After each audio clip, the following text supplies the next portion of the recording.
姑娘是宁国公府长房的6小姐，排行第9。我死后，姑娘必须进京，只有拿回自己的身份，往后才能安稳立足。前一秒还与丧尸皇同归于尽，我这是穿越了。14年前，你母亲连生5女，你外祖母经不住你母亲的请求，亲手将你与你表哥调换，你被换到镇国公府里了。既然我是镇国公府的姑娘，又怎会在这里？你舅母记恨你母亲，于是找来她妹妹的女儿顶替你，还下令让我把你溺死。可我实在不忍你殒命，便带你逃出京城。你长得和姑爷极像，尽管进京寻亲，我没回去复命，大奶奶必不饶我家人。我丈夫陈瑞，儿子虎头，求姑娘看顾一二。你放心，我记住了。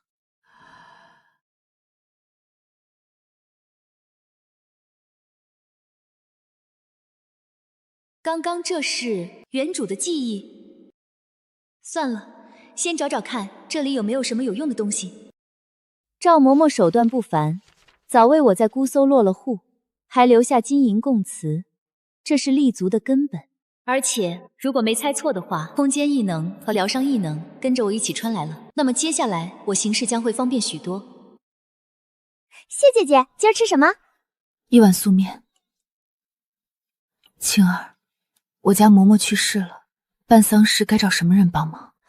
赵嬷嬷没了，棺材铺子有人吹拉弹唱哭丧送殡都干。多谢。先要一匹纸扎马轿，再雇人给我家嬷嬷办丧，3日停灵，7人发丧，棺柩寄存义庄。这些日子，我用异能改造身体，捡回了前世武艺，胃口也从1碗面长到3碗饭。陈瑞、虎头都在京城，我答应过嬷嬷看顾他们，此番北上寻亲，正好顺道探看，也算全了这份托付。至于宁国公府真千金，滚一边去吧，认不认亲随我心意。我要单身匹马走4方，这匹马连马鞍、脚蹬、蹄铁一并配齐，13两。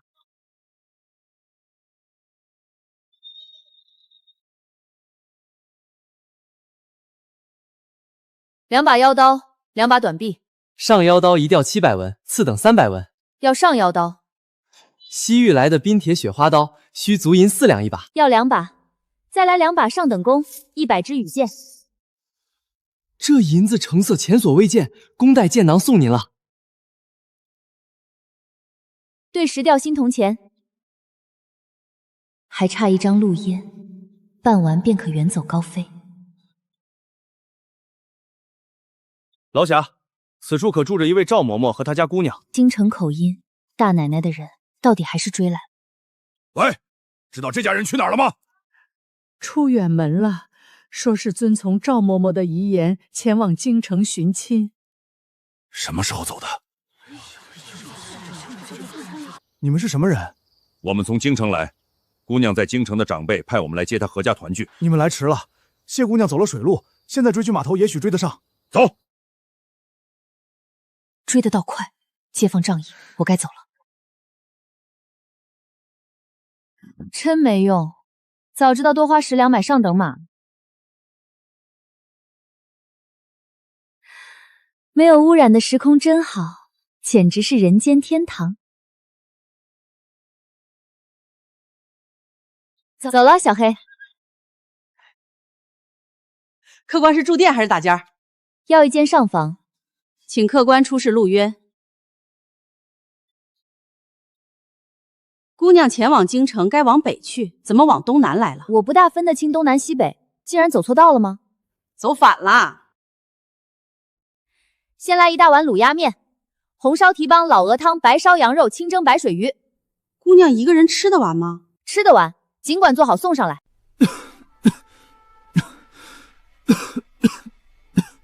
陌上人如玉，公子世无双，妖孽啊！我有1名书童清风为伴，请老板娘子登记一下。裴居，公子是金陵省3年前的解元公，当时才15岁，还是小3元。才疏学浅，令各位见笑了。他明年命丧赶考途中，这样的美人英年早逝，岂不可惜？得救。裴公子，我初次出门不辨方向，本打算进京寻亲，竟走错来到这里，不知可否与公子同行？男女有别，岂能同行？好人家的姑娘怎会男装打扮，腰佩长刀，恐怕是个女土匪。既如此，那便大路朝天，各走一边。各走一边不过是说给他听的场面话。同行你不肯，那我就远远跟在后头，谁也管不着。公子，天色已晚，前面便是客栈，是否落脚？老爷，那位谢姑娘一直跟着，接下来咱们得小心，莫入了土匪的圈套。从姑苏起，白天走官道，傍晚入住驿站，夜间不宿山野。居然把我当成女土匪了，不愧是古人。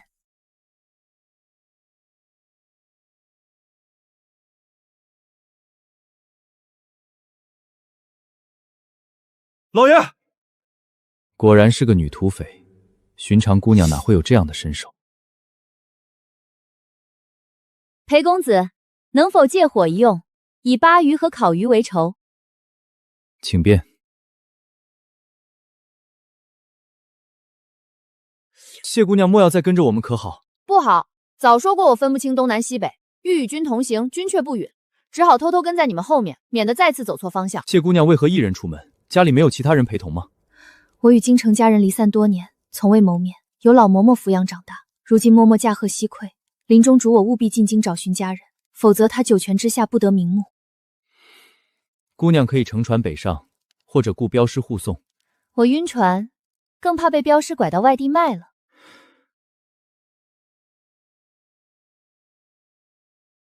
这药不怎么管用，老爷吃了7天，见效甚微。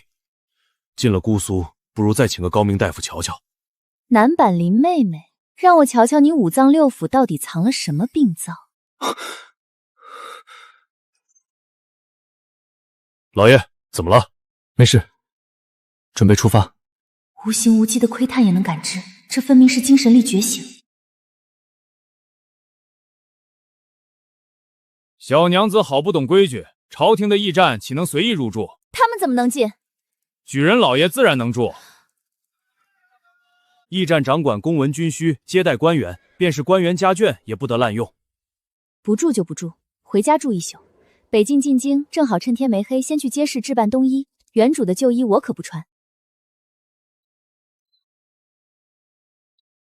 掌柜的，把你们铺子里最好的男女皮袍、皮斗篷都拿出来。我拿得出，怕姑娘您穿不得。本朝上火得，举人以下不得穿狐皮，庶民只能穿鼠皮、羊皮，否则以僭越治罪。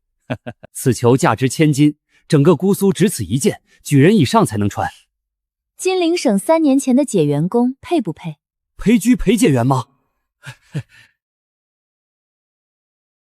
总共1625两，小店不收银票宝钞。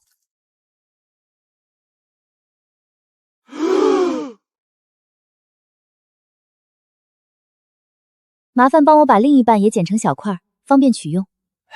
多谢姑娘惠顾，这起皮带赠与姑娘。解元宫的招牌真好用。珊姐儿，你千万别回家！昨儿来了10几个凶神恶煞的汉子，说是你京城亲戚派来接你进京的，大伙儿瞧着不像，都说你出远门寻亲了，他们就住在客栈打听你的消息。你怎么又回来了？走错路了，回来住一晚。他们还说了什么？不晓得，没细说。原主本该3个月后才进京，竟有人提前精准找上门，京城那边定是有人和原主一样重生了。放心，我不怕他们。既然他们在盯着我家，我索性回去，等他们自己找上门来会一会。没有丫鬟仆妇一起南下，来人是敌非友，不如除之而后快，还要探明是何人所派。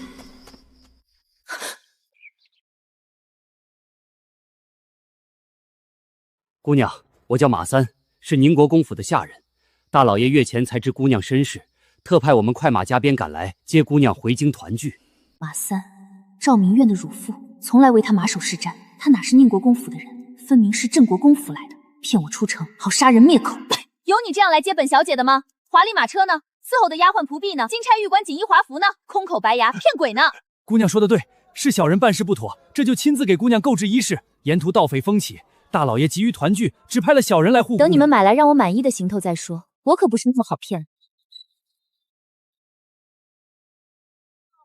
衣服铺盖皆已置下，请姑娘更衣，先行上车，到京城再按规矩配齐丫鬟婆子。我家养的黑马得跟着，别落下了。眉眼竟与姑老爷这般相似，绝不能让他回京给姑太太添堵。明知你是来杀我的，我偏要你护着我一路北上，走一日算一日，趁机榨干你的银子，再顺藤摸出背后主使。买胡白球，店里没有胡白球，只有整抄上等白狐皮的大氅、斗篷、披风。那就买件大氅，再来件貂鼠耳和银鼠皮裙。姑娘，这才9月，哪穿得到大毛？回京由府里针线上的人做也不迟。赵嬷嬷说越往北越冷，京城10月就下雪，我得提前预备。大氅300两，貂鼠袄60两，银鼠皮裙22两，成费382两。等他死了，东西还归我，卖掉换钱，损失有限。出城100里就动手，事成之后，银子照数分你们。钱给的够，杀个人算什么？马三雇来的这10几个亡命徒，占了3间下房，出城100里才动手。可惜他们没有陪醋的敏锐，早被我盯了一路。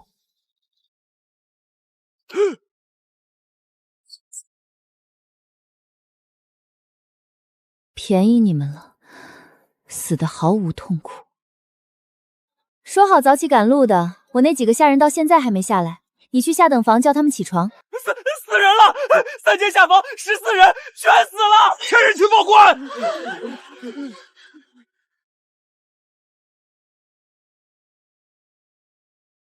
有点对不起客店了，但为了不留后慢，只能让马三死在这里。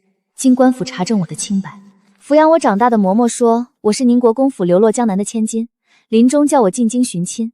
昨晚吃完饭，我回房洗澡，没再出去过。许多人可证，谢姑娘没下楼，下等房离上房又远，夜里有人巡逻，也未见有人进出。你怎么确定他们是宁国公府派来的？马三自己说的，说是我爹派他接我进京团聚。若非宁国公府的人，怎会知道我的身世？他不是宁国公府的人，是镇国公府的。这录印写得明白，南下是去株洲抓10几年的一个逃奴，接你回府纯属无稽之谈。怎么会？难道是我娘派来的？我娘是镇国公府的赵氏千金。你是宁国公之女？我爹是宁国公谢峰，我娘是镇国公府千金，我是他们第6个女儿。傻子才隐瞒身世，闹得人尽皆知才好，让宁国公亲自来接我。此案你确无嫌疑。本县上报府尹后，会派人进京核实马三身份。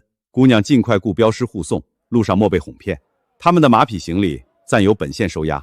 有匹黑马是我在姑苏买的，还有马三给我置办的头面衣服。黑马一并带走。那些头面不是姑娘的吗？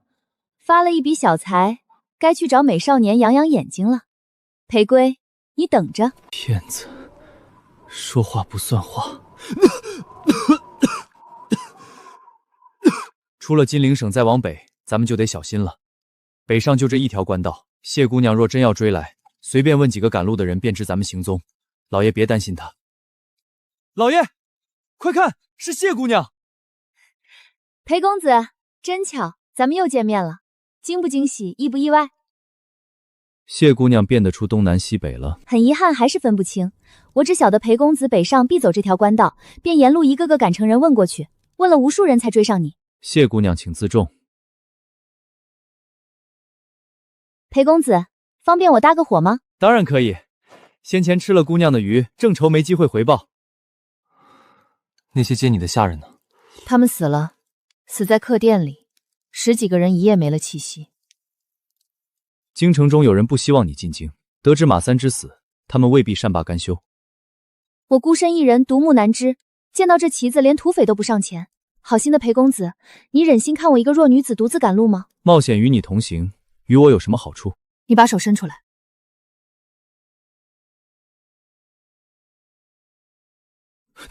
你在紧要关头，你可别跟我说男女授受不亲的废话。怎么回事？我从没像今天这样轻松过。我幼时体弱，拜在一位隐士高人门下，学了一门养生功夫，此气入体，可修复5脏6腑之损。当真？谢姑娘能治好我们老爷？我幼时流落街头乞讨，是老爷收留，您治好老爷，便是我的再生父母。别折我的寿，放心，需要漫长治疗，但裴公子玉质天成，老天不会收他，以后就能常借治病的理由和他见面了。这大通铺怎么行？咱们还是住客栈吧。附近没有客栈，我已跟义夫说好，加200钱换一间2张床的房。老爷足有半日没咳嗽了，赶明儿进了大城看看，是不是不用吃药了？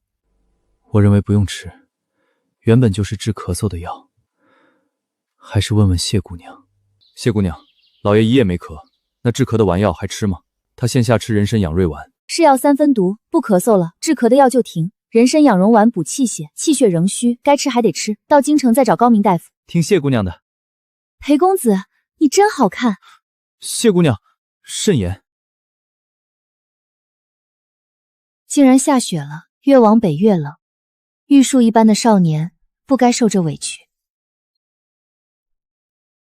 这件白虎斗篷穿你们老爷身上一定好看，别人都不配。北方极寒，他心肺才愈合，千万别受冻。他走了。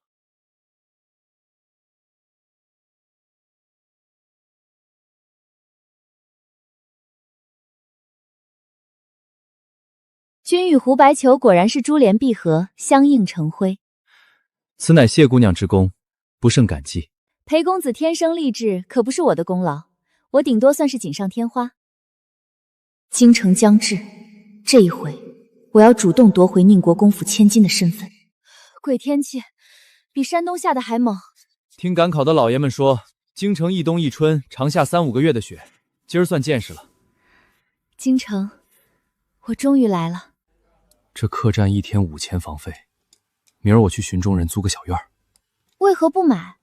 咱们这儿老规矩，外来人不便在本地置办产业，就算买了，往后也得转手。老爷不能买，谢姑娘可以，不如姑娘买下租给我们。等我拿回身份，改了户籍再置产不迟。你要去宁国公府？送上门的不值钱，我要让宁国公亲自来接我。他不想把爵位传给假儿子，就一定会请我这个真女儿回家。与其从年幼的谢瑜入手，莫若直捣黄龙，直接把消息送宁国公跟前。事关爵位，他必宁可信其有。裴公子聪明绝顶，就依你。我爹的奶哥哥李父住宁国公府后街，酷爱喝酒赌钱，常去10里街猪头394。他下巴有黑痣，招风耳，中等身材偏胖，你去寻他。姑娘放心，我晓得怎么办。我家老爷进京赶考，想在贡院附近租个小院，家具齐全，2-3间正房带厢房。明年是大比之年，行情紧俏，租金翻倍，需押1付1。小二，烫一坛汇品酒，1碟猪头肉，1碟花生米，切条猪手舌。不愧是京城，物价贵。我在金陵听到一桩新闻，和宁国公府有关。什么新闻？约1个月前，金陵一家客栈死了14个人，说是宁国公府去姑苏接姑娘的下人，一夜之间无声无息全死了，里外没一丝伤痕，也不是中毒。死了14个人，那可是大案。那姑娘倒没事儿，县太爷一盘问，她自称是宁国公府嫡出千金，14年前被调包流落到江南。胡说八道，哪有这样的事儿？小心我把你送进官府！这事儿在金陵不是秘密。那姑娘还说，她是在镇国公府出生的，镇国公府大房4哥儿顶替了她，同年同月同日生，哥儿凌晨生，她是晚上生。镇国公府大姑娘是假的。放肆！你当京城是什么地方？岂容你胡言乱语？是不是胡言？等来年开春，金陵派人进京调查便知。死的那些人以马三为首。马三，那是赵大姑娘的奶爹，2个月前就出门办事没回来。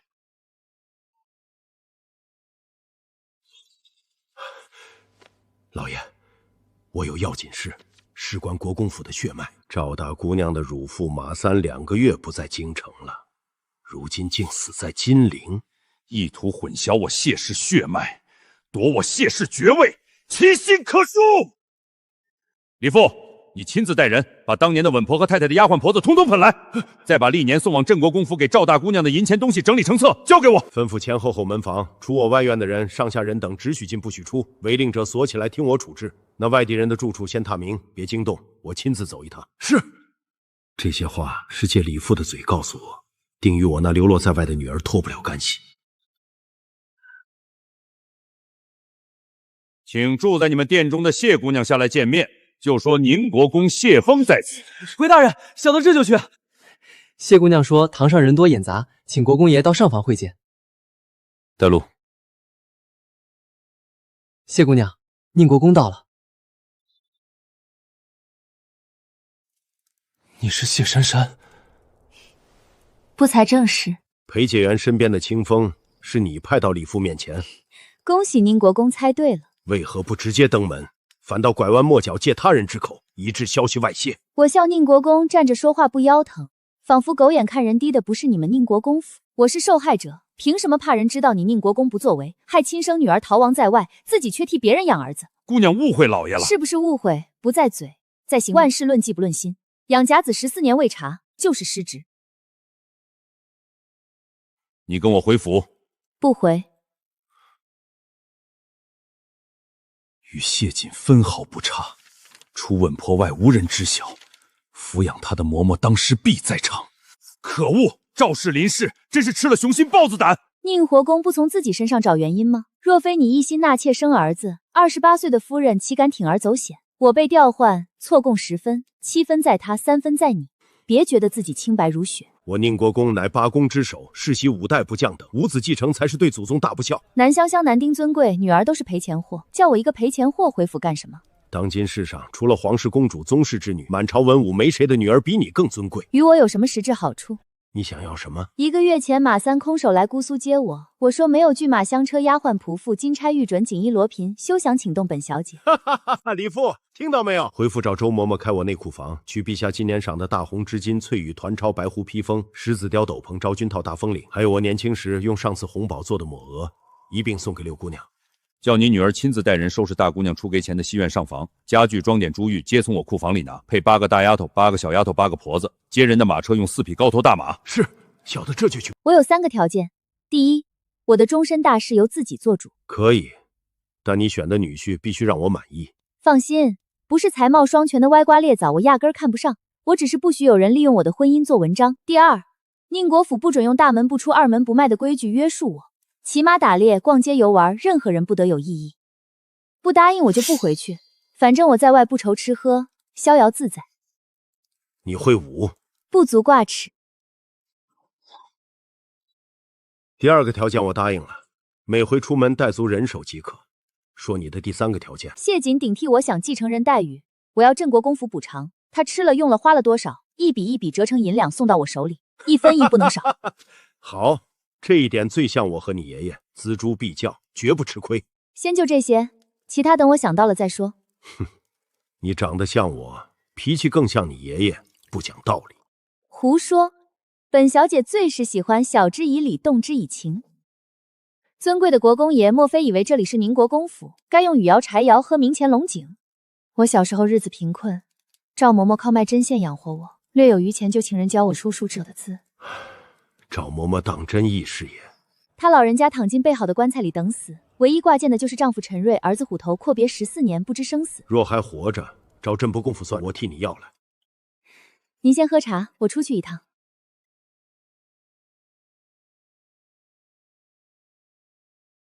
裴公子，魂归来兮。谢姑娘打算离开了吗？正是，宁国公亲自来接，我自然要给面子。裴公子若租下房舍，叫清风到宁国公府递个信儿，我必亲去喝暖房酒。好，届时到地相迎。我的小黑和马车就不带过去了，恳请裴公子收留自用。多谢姑娘。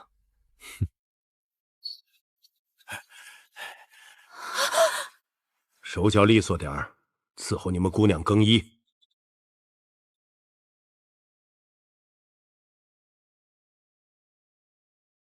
把我的东西收拾好，全部带走。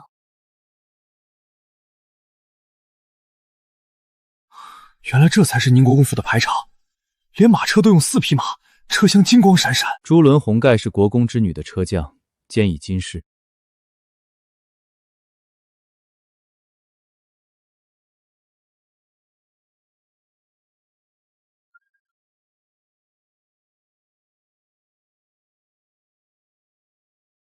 有劳嬷嬷。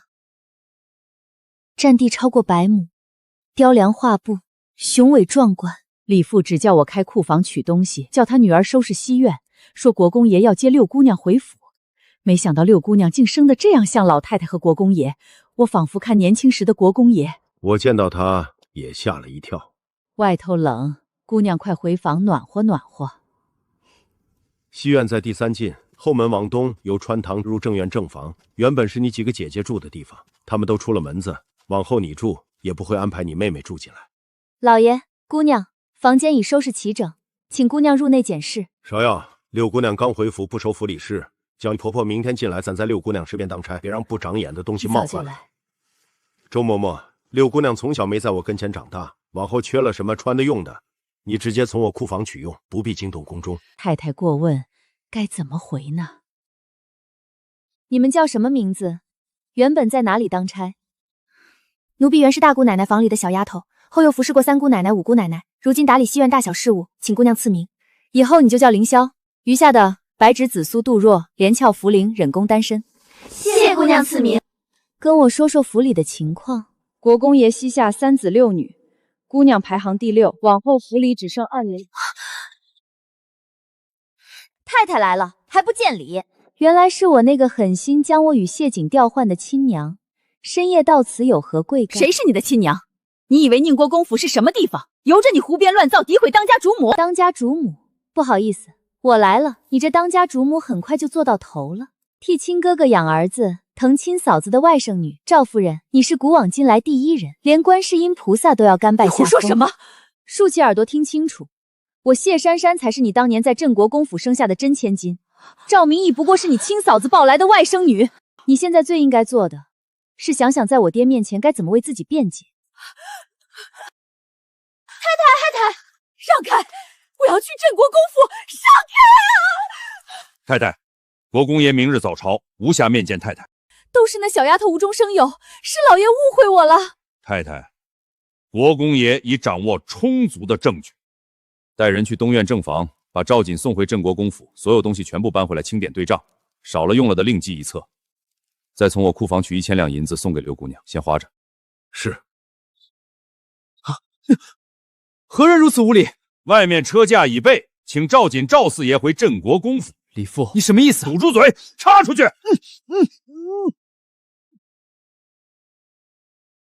那位爷被送出府了，明日一早去给六姐姐问好。弟弟可要同行？同行，同行。我那套上好的笔墨纸砚，全当见面之礼。那我便送一块羊羽玉佩，是父亲赏我的生辰之礼。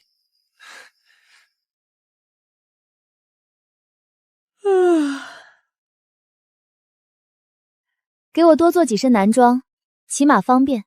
我那亲家连夜把赵四爷房里的东西一针一线都搬回库房，又把赵四爷送回了镇国公府。姑娘有什么想吃的、想要的，先告诉我。除了国公爷，姑娘就是府里最大的。姑娘，赵瑾昨夜已被国公爷下令送回镇国公府了。赵瑾被送回镇国公府了，够快的，我喜欢。昨天用的手炉不错，拿一个出来，再加个精致角炉。家里烧什么炭？主子们房里烧银骨炭和红罗炭，手炉、角炉用香饼。银骨炭、红罗炭各2漏，加角炉、手炉、香饼，送到我先前住的小客栈，交给我江南结交的友人陪居陪解缘。大厨房可有枣泥山药糕、糖蒸酥酪、藕粉桂花糖糕这些，凑4样一并送去。都有，都有。回来跟门房打声招呼，若有陪解员派清风来传信，不得怠慢。遵命。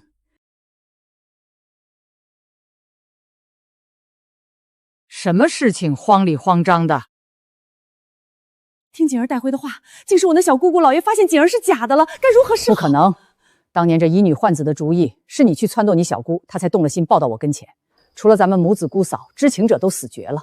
媳妇儿也是为了这家里，您就锦儿一个嫡亲外孙，我小姑膝下无嫡子，与其让她那小富养的袭了宁国公的爵，不如让锦儿顶上，来日再把外甥女明月嫁回宁国府，这爵位血脉不都还是您的骨肉？谁知才顺累了14年，若非被发现，锦儿怎会被送回来？连件衣裳都不给穿，冻得脸发青，可把我心疼死了。先别声张，一早打发人去宁光府接妹妹回来，问问是怎么回事。姑娘，镇国公府派人来接赵夫人，被徐大李父捆了扣在马棚里，等国公爷散衙处置。就先关在马棚里，剩下的事等我爹回来。他是宁国公，又任兵部尚书，满朝就属他身份最高，权柄最大，此事名正言顺，理直气壮。这1000两收好，再让账房把我的月钱年例补给我，1分1厘都不能少啊！1000两还不够吗？我爹给的是零花钱，不是月钱。月钱2两，年例20，一年44两，10年440， 4年176，总共616。这超过200两的大笔支出，得国公爷同意。昨晚那1000两是走我爹私账的吧？找宫中不如开我爹的小金库，顺便让他补上14年的压岁钱，外人给的我不算。每年金银购子各8个，14年就是金银各112两。还有，宫中这14年1年4给姊妹们做了多少衣裳首饰，就得给我做多少。对了，乔迁之礼该送什么，给我备一份。比着谢鱼送我的文房四季，再取一柄如意，一架炕瓶，一对花瓶，加酒、炭、米、油，凑成8样礼。好精致的点心，还是谢姑娘想的周到。4头炭够老爷用很久了。他初回宁国公府，人生地不熟，先给我送东西，还不知谢家人怎么议论他，欺负他。你就是被赵瑾顶替后流落在外面的那个。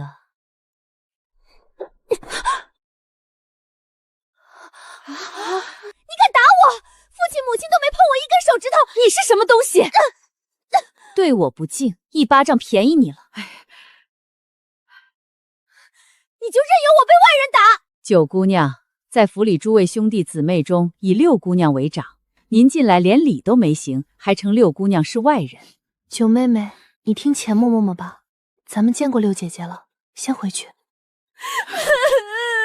我定要告诉父亲，一个外来的也敢打我！你急什么躁什么？他才回来1天，别人都在观望，你偏去招惹，老爷还得用他，让他和赵瑾各归各位，你别硬碰。等晚上老爷回府，你到他跟前诉委屈，叫他知道外面长大的姑娘头一天就打骂弟妹。父亲什么时候回府？早着呢，午饭还没吃。若和往常一样，老爷得幼时6刻才能回来。今早已将现今非亲生一事上书请罪，圣人想必已经看过折子了。圣人口谕，宣宁国公谢峰到紫宸殿觐见。你上书请罪，说谢瑾不是亲生的，怎么回事？细说说。回陛下，先夫人当年抱回谢瑾时，对外称是亲生骨肉，不管生男生女，都不影响他宁国公夫人的诰命，怎敢做出如此恶毒之事？偷天换日，亏他想的。罪魁祸首必然不止剑影，他一人无法扫清所有障碍，并解决后患。看来是镇国公府心大了，一个镇国公的爵位倒觉得不满足，还想拿你的宁国公爵位。远山，此事怨不得你，你女儿自己找来了，打算怎么办？自然是各归其位，正算清赵瑾在微臣家里的所有花费，扣除抄回的金银谷，剩下叫镇国公府还。府上赠与赵明婉的物品，通折银以偿。好一个各归其位！对，理当如此。咱们万万不能吃了这大亏。赵瑾从朕这里得的赏赐，也得一样不少还回来。你那自己找上门的亲女儿长什么模样？圣人没见到，我这6女长得微臣一模一样，脾气秉性却更像先父，灵心慧智，不让须美。一个人单枪匹马直捣黄龙，必然不是凡俗女子。从内当取银垛10对，金错10对，锦缎10匹，金项圈圈，戒指耳环，珠花金钗玉簪各若干，再把襟上的那件海龙皮褂子找出来，给宁国公带回去赏他女儿。遵旨。陛下前儿还说要把这件海龙皮褂子赏给宁国公，给他女儿也一样。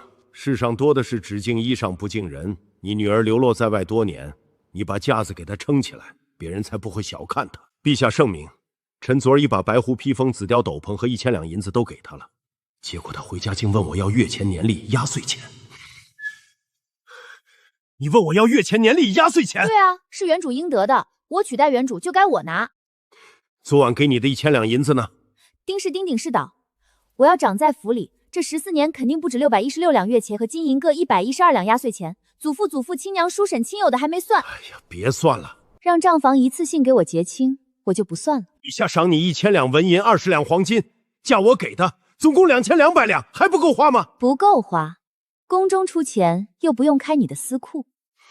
月钱年例是宫中出的，压岁钱可是从我私库里走账。光自家孩子压岁钱就给出3、4万两，还不算外面的。你跟过上面几个姐姐，说说五小姐每年光压岁钱能收多少？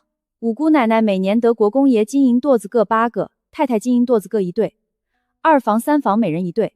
早些时候，老国公和老国公夫人给每人各10个，外面的姑舅姨表给不给？给不给？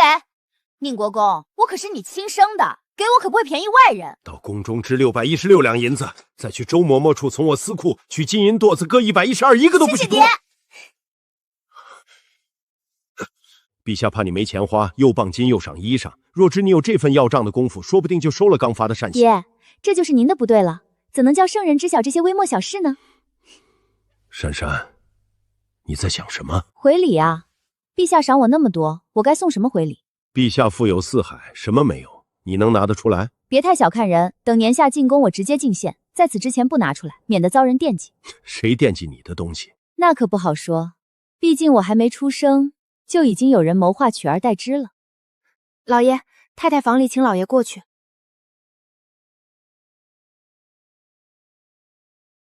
宁国公府分3、6、9等，我早有预料，但没想到连好米饭都不给我吃。你不能吃，这是贡米，1年就几10道，只够陛下后妃太子金珠皇子公主食用。陛下御赐勒令我吃，我也想吃。不行，换成你可没这份殊荣。僭越之罪，重则处死。丫鬟说府里分令菜只4样，小盘小碗根本不够我塞牙缝。父亲大人得给我加菜。六姑娘好不容易回来，不能让她吃不饱。往后除了我，府里以六姑娘最大，分令菜翻倍。别人不满，就当着大厨房一顿吃完8样菜，我也提到相同待遇。是。穿陛下御赐的海龙皮，与我一起去正院正房。好嘞。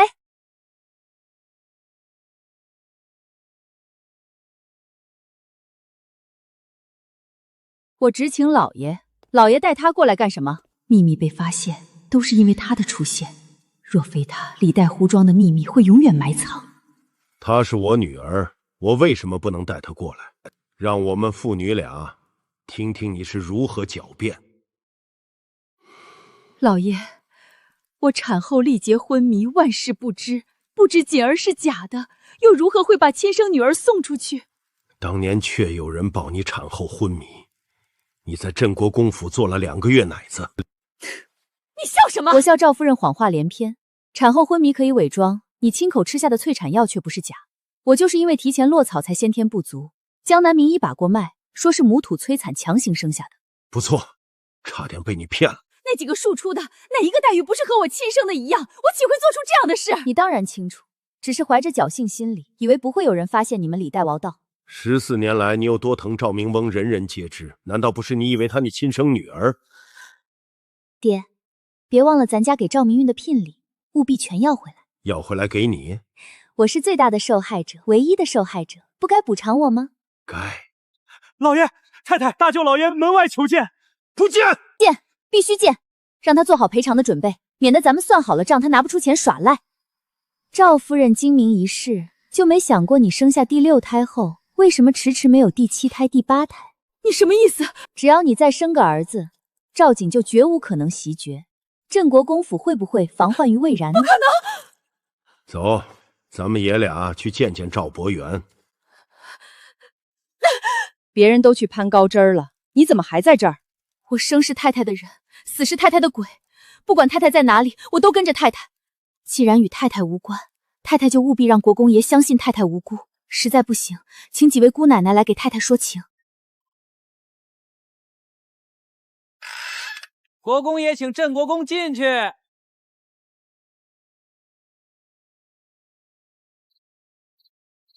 你是谁？大舅舅，我就是被表哥顶替的宁国公府六闺娘谢珊珊，今日初见。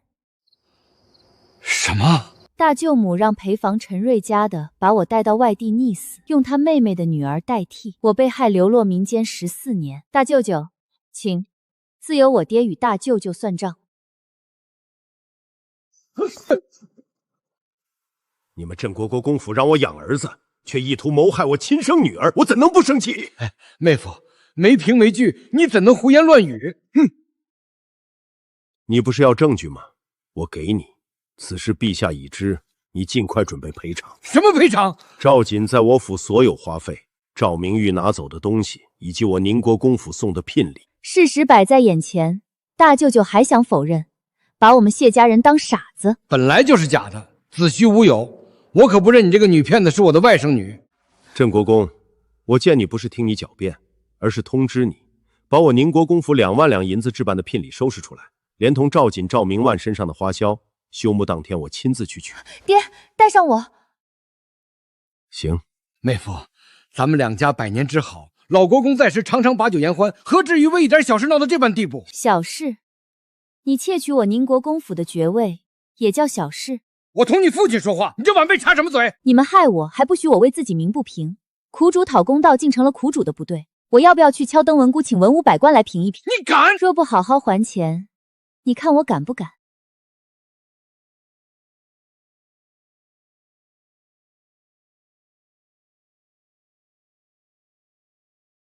他是陛下跟前的金大腿，我这就提前抱上天佑地的大腿。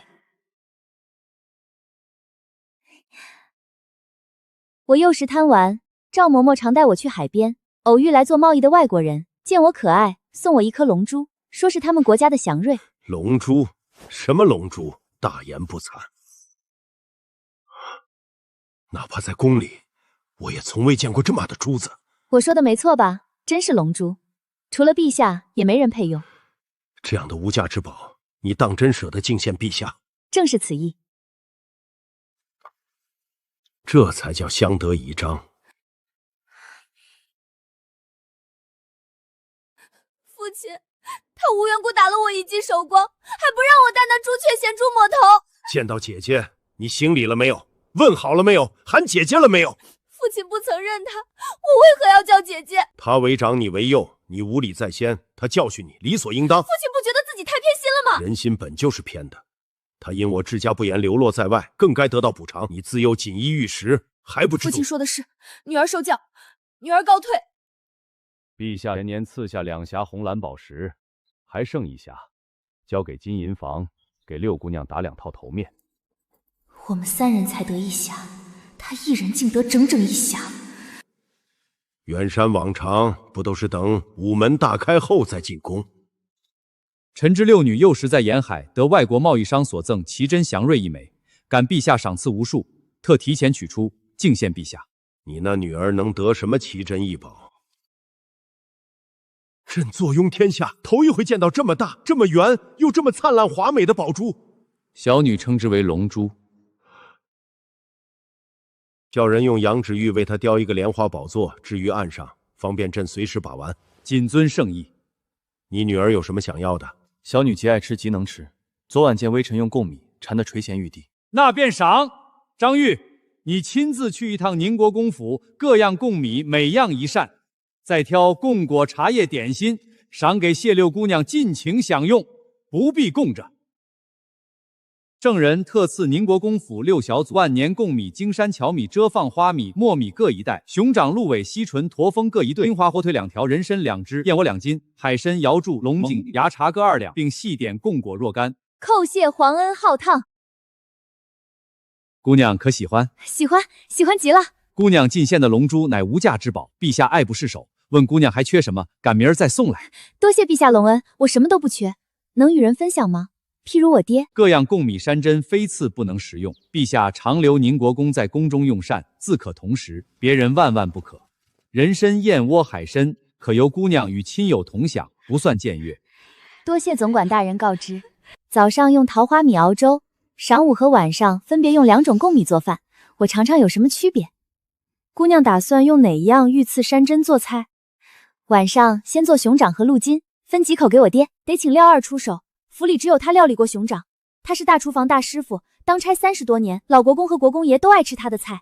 拿个5两银锭给他，请他务必给我好好做菜。5两，姑娘真大气。凭什么？凭什么又得皇上赏赐的许多东西？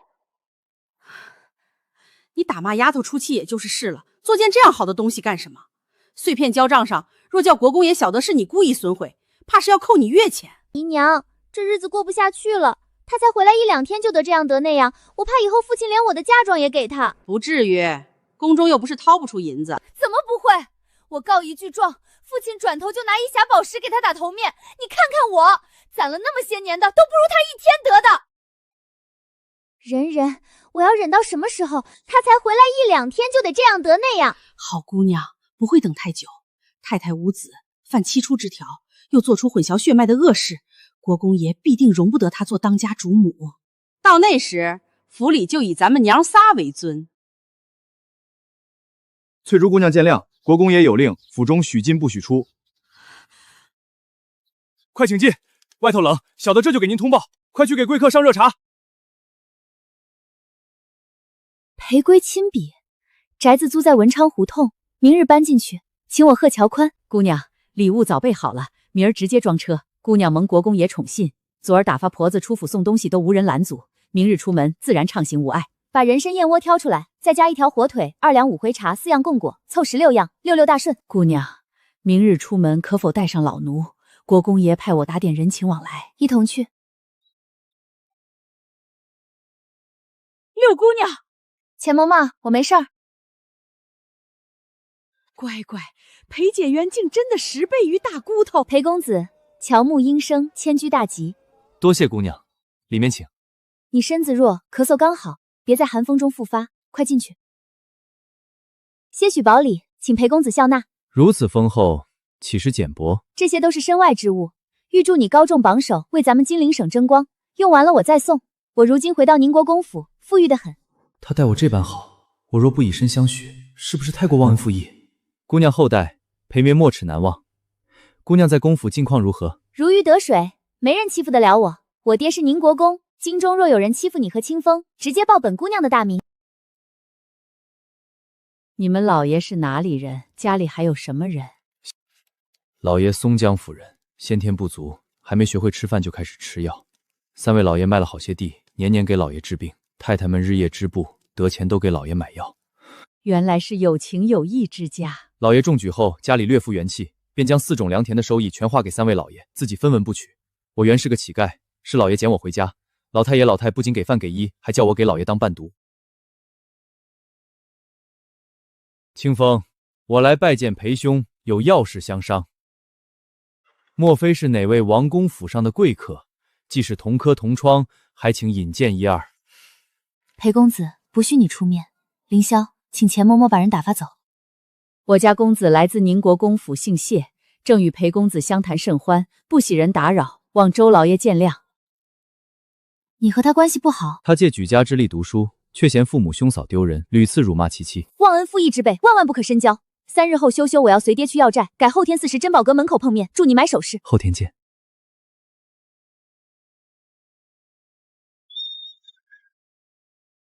怎么回事？六姑娘，是大姑奶奶的车队挡住了去路。大姑奶奶，原主的长姐谢瑶瑶，她最维护赵夫人，前世对我袖手旁观，我提前进京，提前认亲，她也提前过来帮她母亲了。原主那一世过得凄惨，长姐谢瑶瑶要负30%责任。赵夫人偷换御赐嫁妆，害原主损失数万两，谢瑶瑶却一直袖手旁观。大小姐已到正院门前，请姑娘坐稳。大姑太太的车已经进府。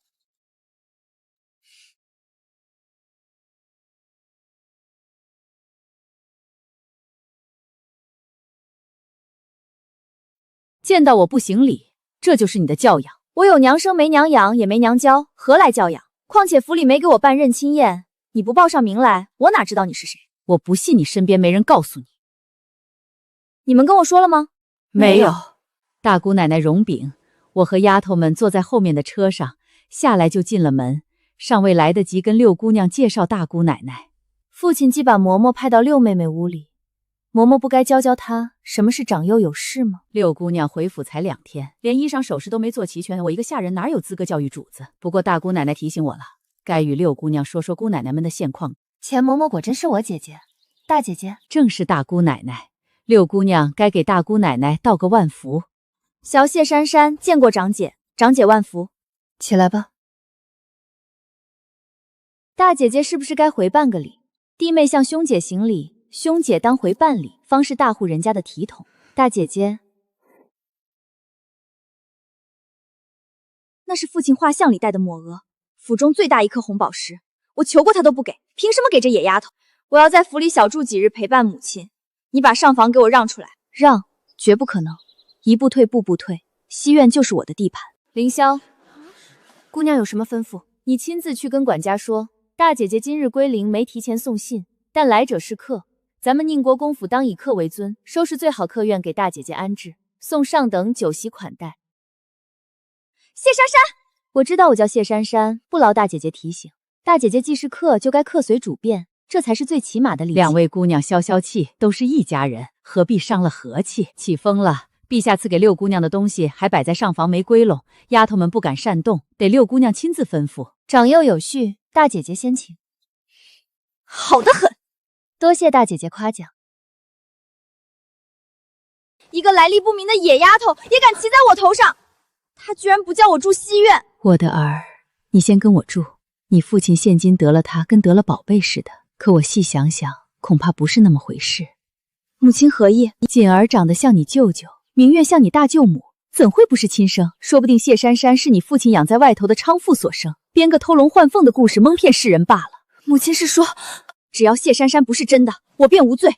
她对我哪有一点女儿的如沐之情？分明是来寻仇的。其实李代渊州是真的，她就是我胞妹。可若坐实外观女之说，她便连庶女都不如，别想嫁进好人家。瑶瑶，我最疼的就是你，你千万不能任由你父亲和那野丫头作践我。等你父亲散牙回来，你立刻去求他，务必要他不与我和离，不休我的承诺。母亲放心，女儿一定让父亲收回成命，让一切回到原来。家里许进不许出，谁把大姑奶奶接回来的？没人去接，是大姑奶奶自己回来的。她要住西院上房，让六姑娘搬出去。六姑娘不同意，说来者是客，让人收拾了客院安置。这性子真像他爷爷，一点亏都不肯吃。以前还担心他在外受人欺负，不懂反击，如今不用担心了。看来往后得对六姑娘更上心。曾经那么受宠的大姑娘都没得这份赞誉。去看看六姑娘吃过晚饭没有？若没有，来我这里尝陛下今儿赏的整只烧鹅。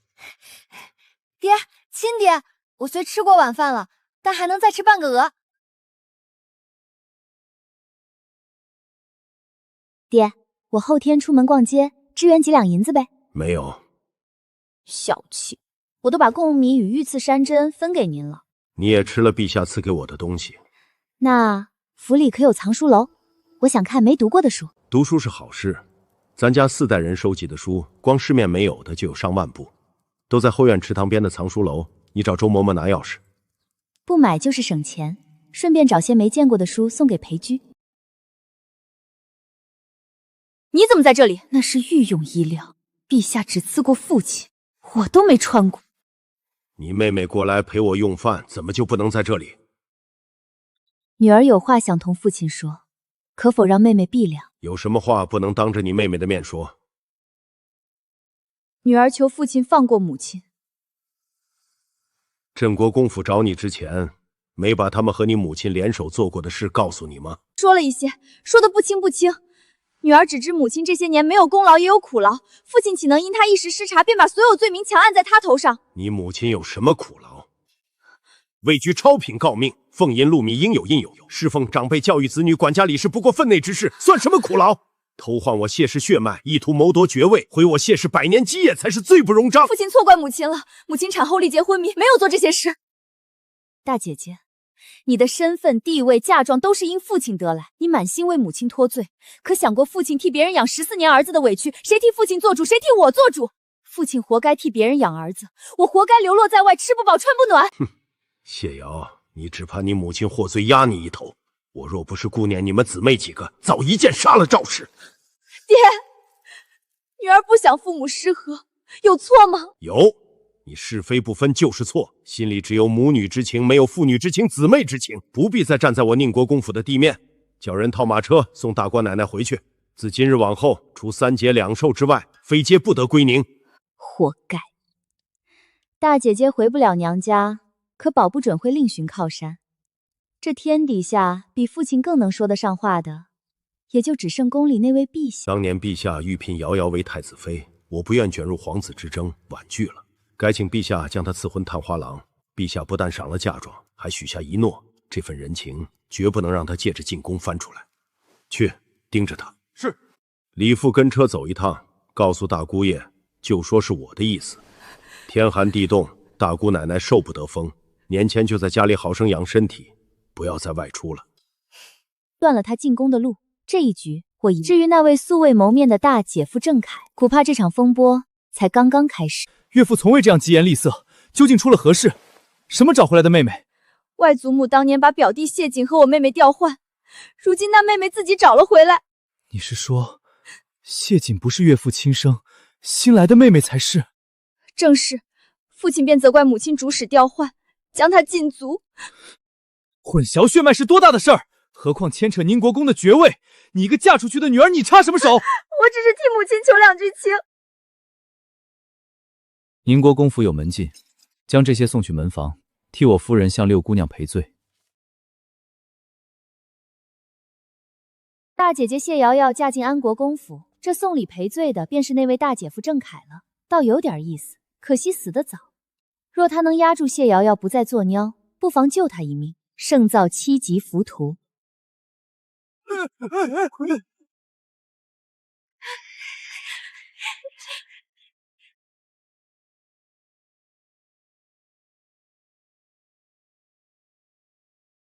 裴公子久等了。我们也是刚到，姑娘一路可平安顺累。打算给你嫂子侄女买什么样的？我有3位嫂嫂，4位侄女，价钱在60两纹银内，请姑娘帮忙看看。公费零头，小店免了，姑娘慢慢挑。谢姑娘与我家老爷有救命之恩，老爷该当回报一二。唯有珠宝光辉，才配姑娘风姿。太贵了，须得100两纹银。姑娘赠我之下，价高何止10倍，况我尚有余力，姑娘不必忧心。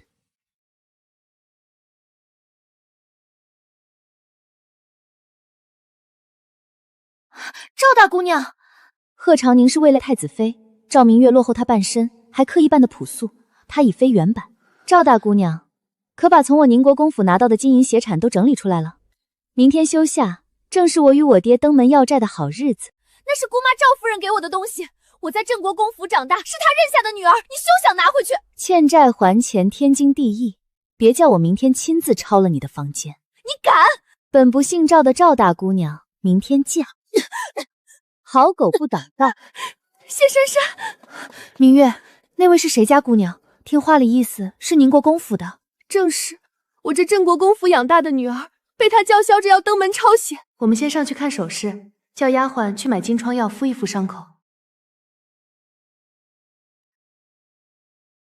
袁绍康，前世谢珊珊就是嫁了这寒门举俗袁绍康，夫妻恩爱，他还替他挣来4品诰命。如今他进京赶考，我定要抢先拉拢，绝不让谢珊珊再嫁他。裴兄，少康兄，你也是为明年春亏进京？正是，裴兄身体可大好了。顾及难遇，只比3年前稍强，便想来京城博个前程。我在贡院附近买了2进院子，邀裴兄同住如何？我们已在文昌胡同租好房舍，不打扰少康兄清静。裴居，你看需要哪些没看过的书，列张清单，我从家里找出来送你。书海浩瀚，姑娘家里都有，同意借我？同意。少康兄，失礼，失礼。既知失礼，还不避让。裴兄，不打扰你了，改日再会。京城危机重重，我竟不愿他多看他一眼。谢姑娘，我请你吃饭。好呀，我正饥肠辘辘呢。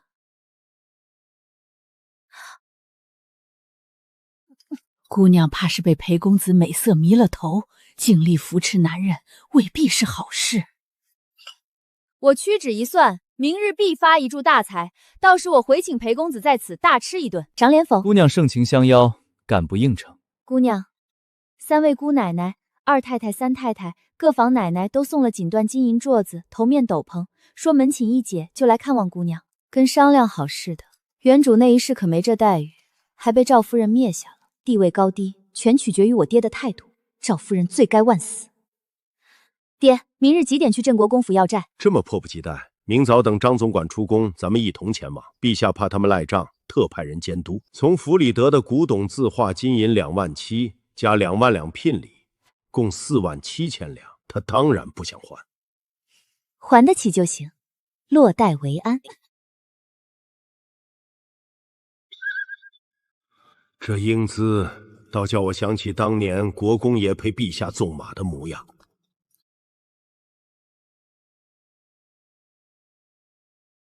陛下口谕：镇国公府李代缺王混淆宁国公府血脉，罪不容诛。旨到之时，即刻归还宁国公府所废资财。聘礼2万，另欠银23400两。赵明云处若还头面古董金银，剩折下9000，不还便是2万7。还！找出来不够，就从屋里拿别的头面古董抵。我去库房选东西抵嫁妆，你去赵明万房里要债，咱们爷俩分头行动。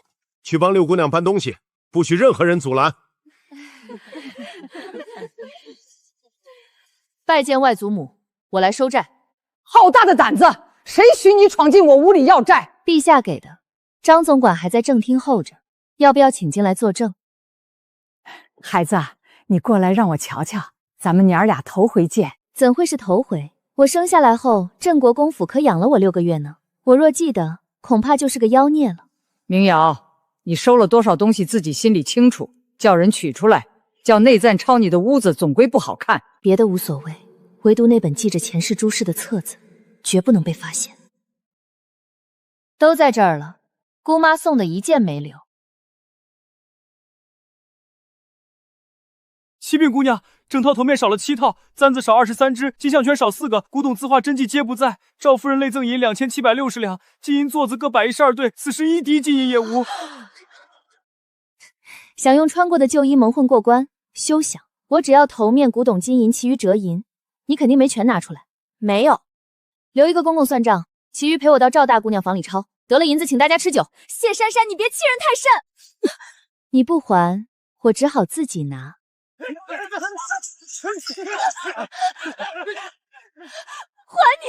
都还你！你叫他们出去。话不过3，你说迟了。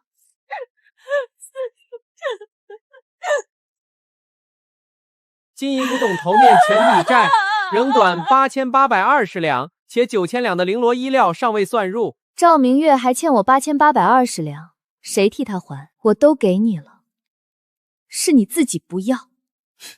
我说过不要你穿过的，我要拿钱买新的。把我珍藏的那串北珠拿出来给姑娘，拿1万两到外面，也买不到我这挂大珍珠。既如此，便平了赵明玉的账，告辞。吃过饭再回去。你们镇国公府的饭我可吃不起，我怕自己哪天就被下毒害死。爹，我这边处理好了，咱们回家吧。好。赵景穿过用过的东西就不必给我了，除了金银古董摆件，这满满17车才只是开始。爹，赵明月房里那些古玩字画也一并给女儿吧。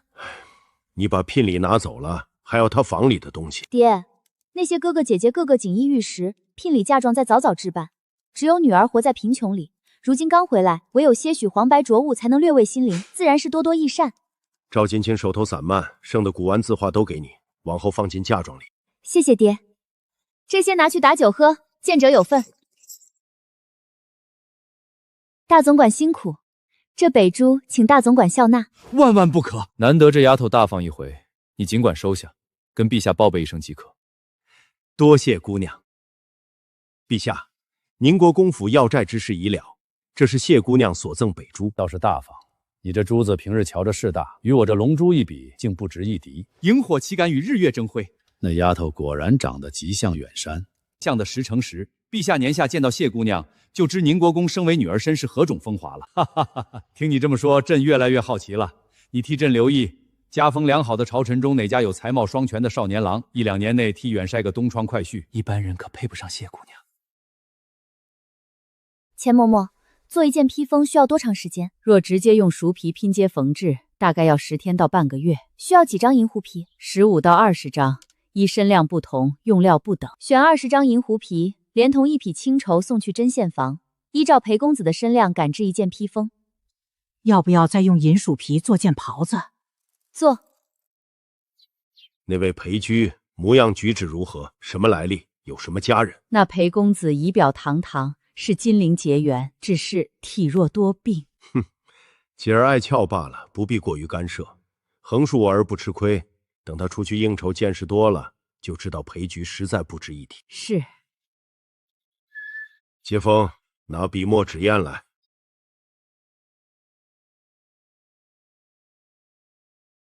夫妻25载，我还是愿给你一个好聚好散的机会。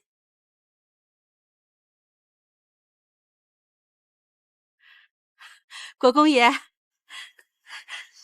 回你屋里。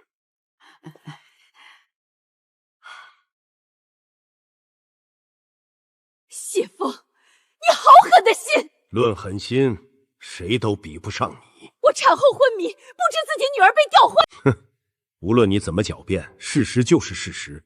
凭你李代陶当足矣。无子尚非大错，混淆血脉却是大罪，永不可恕。明日我便送去衙门，从此你不再是我谢家妇。我侍奉公婆100年，在3不屈之列，你不能休我。我带着10万两嫁妆进门，替你打理家务，孝顺公婆，教养孩子，凭什么让别人的儿子继承爵位？你可以骂我负心薄事，可你不该用侄儿换掉我的女儿，她是你我亲生的。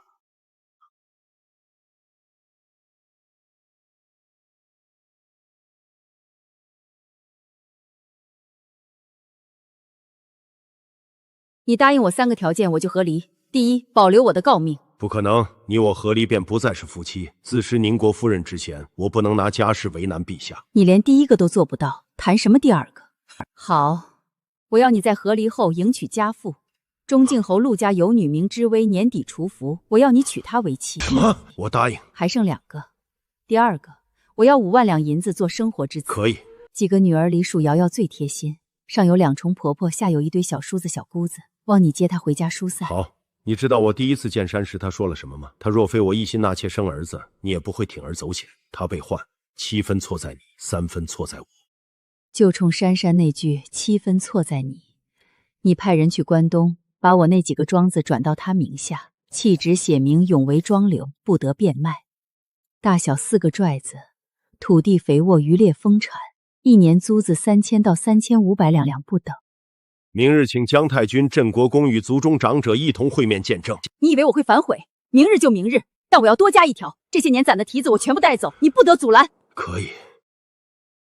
翠竹，去叫盆茶手帮香，明日一早就归宗。这可真是天大的喜事儿！姨娘，大喜的事儿，我哥哥就是宁国公府的继承人了。可不是，归宗是他亲口说的，国公爷还给了他休书呢，可算解了我的郁气。他走了，父亲一定把对牌交给母亲管家。到时母亲记得开库房，给我拿好皮子、好锦缎，多做几件披风，再多打几套珍珠首饰。放心，以后整个宁国公府都是你哥哥的，你想要什么都有。爹，母亲到底是被休还是和离？是和离，不是休妻。你母亲对你不好，你还关心她是不是被休？国公爷当我没看过《大夏律庭》，被休和和离两码事儿，关乎我们姊妹的身份，当然得问清楚。你母亲给了你4个庄子。真给我，不是给大姐姐。总归是你亲生母亲。行吧，看在庄子的份上，我勉强承认。明日签和离书，请姜太君、镇国公在契约上签字作证。这几日你别出门，我给你请个牧师学礼仪，挑个好日子给你办吉庇礼。我生日夏天就过完了。生日是生日，吉庇礼是吉庇礼，到时广邀亲友观礼，你只管坐等收礼。谢谢爹。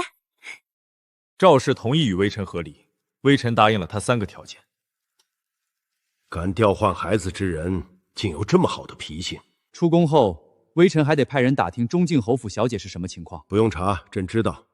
陆之威才貌双全，只是命途多舛，一连守孝11年，年底才除服。若非蹉跎至今，哪轮得到你上门求娶？还没上门，人家未必愿意。朕给你赐婚，朕先叫张玉跟陆之行通个声息，免得他急着悄悄给妹妹另选人。谢陛下隆恩。私下却有人想给家妹说亲，微臣夫妻俩都没答应，往后更好拒绝了。宁国公真与宁国夫人和离了，究竟为何？宁国公无法容忍爵位被窃，才与宁国夫人和离。有权有势，膝下无嫡子，简直是我梦寐以求的妹婿。谢峰，你怎么敢的？已在陛下跟前过了名目，也与赵氏商量妥当，从此一别两宽，各生欢喜。谁允许你答应和他和离的？我若不答应，他就休妻。和离个屁！该当休妻才对。毕竟结发25年，今日好聚好散。哼，哎，那4个大庄子，一个近3000亩肥地。1年5、6千两租子，哥哥不用惦记，现下是你外甥女的。还请老哥哥回去后，在族谱上划去谢锦，添上我这女儿的名字。袁山，你这女儿长得真像你。谢老族长，赶明儿谁去南边办事，顺道把我在姑苏的户籍销了。已经派人去了。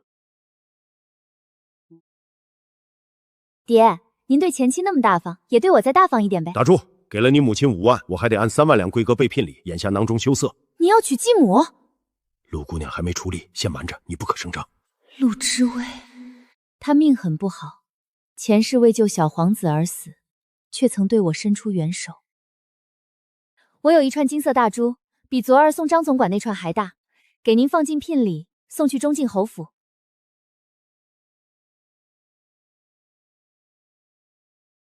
真舍得给我？舍得。换成别人我才不给。你有这么多我没有的宝贝，还惦记我的三瓜两枣？和您满满当当的库房比，我这寥寥几件才是三瓜两枣。钱嬷嬷，找金银房去了托子，另用紫金镶精致底托缝在抹檐正中。那是何物？如此璀璨，叫钻石，西洋人推崇的玩意儿。陛下没有这样的钻石。哦，好，明日我进宫。金刚石居然可以雕琢成这样。小女说这叫钻石。太祖笔记里有记载，遥远海外有块大陆叫非洲，盛产钻石，琢磨后犹如星子，火彩绝伦。小女手里还有一块小钻，原镶了戒指，打揣了改镶抹额。问你女儿珊珊有没有多出来的小钻石，朕也要镶个戒指。她有什么好宝贝都瞒着微臣。你待会儿要上朝，朕叫张玉去问珊珊，顺便问问她想要什么，朕给她。姑娘若有多出来可镶戒指的小钻石，就叫我带进宫；若没有，便算了。稍等，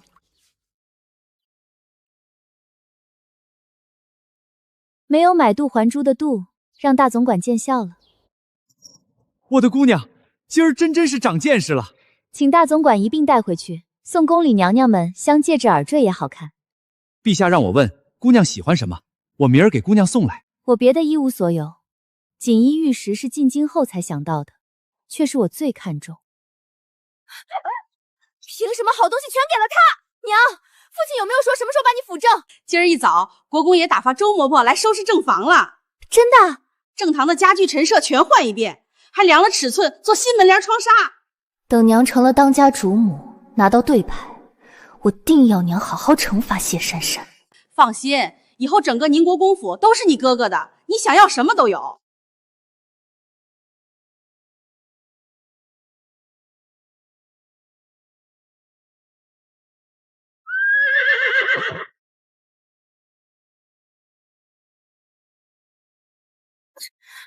你是没看到，咱们这位六姐姐真是好大排场，整天跟个男人似的往外跑。父亲疼她，又是初来乍到，在所难免。老爷，谢姑娘来了。裴居，我来履行诺言了。哪一个？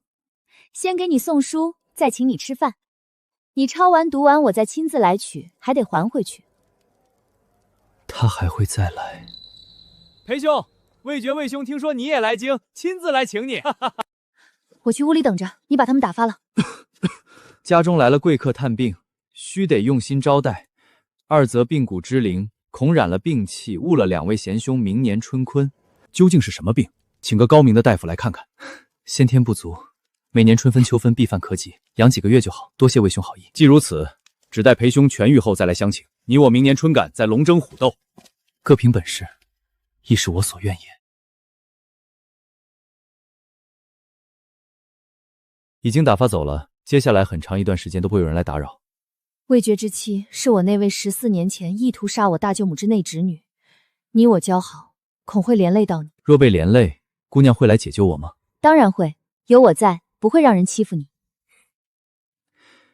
听闻郊外有一座梅花庵，东有黄梅，不知是否有幸与谢姑娘同游共赏？正值黄梅盛开，恰可同游，故所愿也。裴公子品貌才华样样俱全，就是身体太弱了些。六姑娘怕是还不知道，咱们国公爷选女婿，首要条件就是身体康健，父母祖父健在，接着才看品貌才华。有什么说法？快告诉我。父母祖父健在，便是长寿之象，若不出意外，必不会早死。长寿基因，放心，有我在，裴姬一定能长命百岁。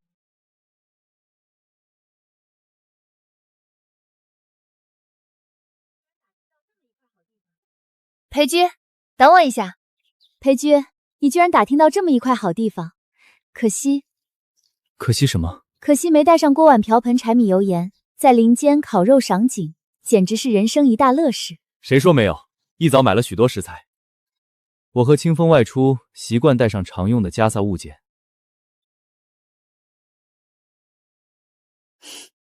清风不在，你若累了，我扶你。人家都是纨绔子弟调戏小媳妇，自家姑娘竟反过来了。辛苦谢姑娘，晌午叫清风给姑娘多做几道菜。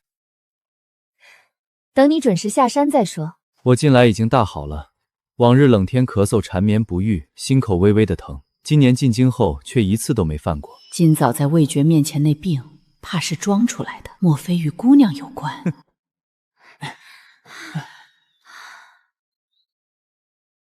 ？52克，还有吗？船队从西洋带回的稀罕物，府里总共只4个，没有多余的了。赶明儿我见到张总管，问陛下要2个。好大的口气，敢问陛下要东西？我的口气大不大，不是由你来断定。你是哪个国公府的小姐？知道我是国公府小姐，询问别人之前，是否该报上名来？走，我们去欣赏太祖皇帝和皇后手植的梅花。你好好读书，明年金榜题名，我以貂裘为礼贺你，给你做件金貂裘。姑娘可以提前预备了。我们太太正在与安主论经，闲杂人等莫要踏进，别让他们进去。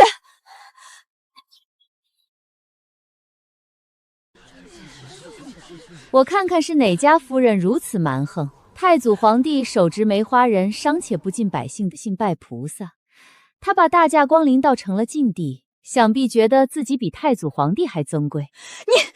你不要随便给我母亲安罪名。原来里面是工部尚书李大人的夫人。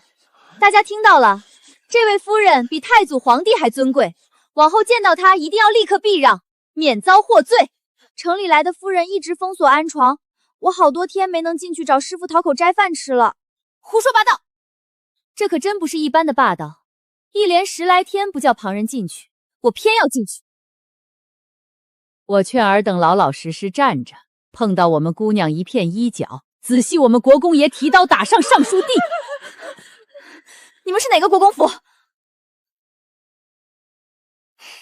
记住了，我只说一次，吾父乃当朝宁国公是也。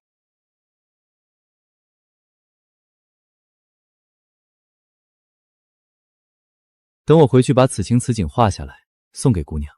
你善画，记得把我画得好看一些。谢姑娘之美，世上无人能出其右。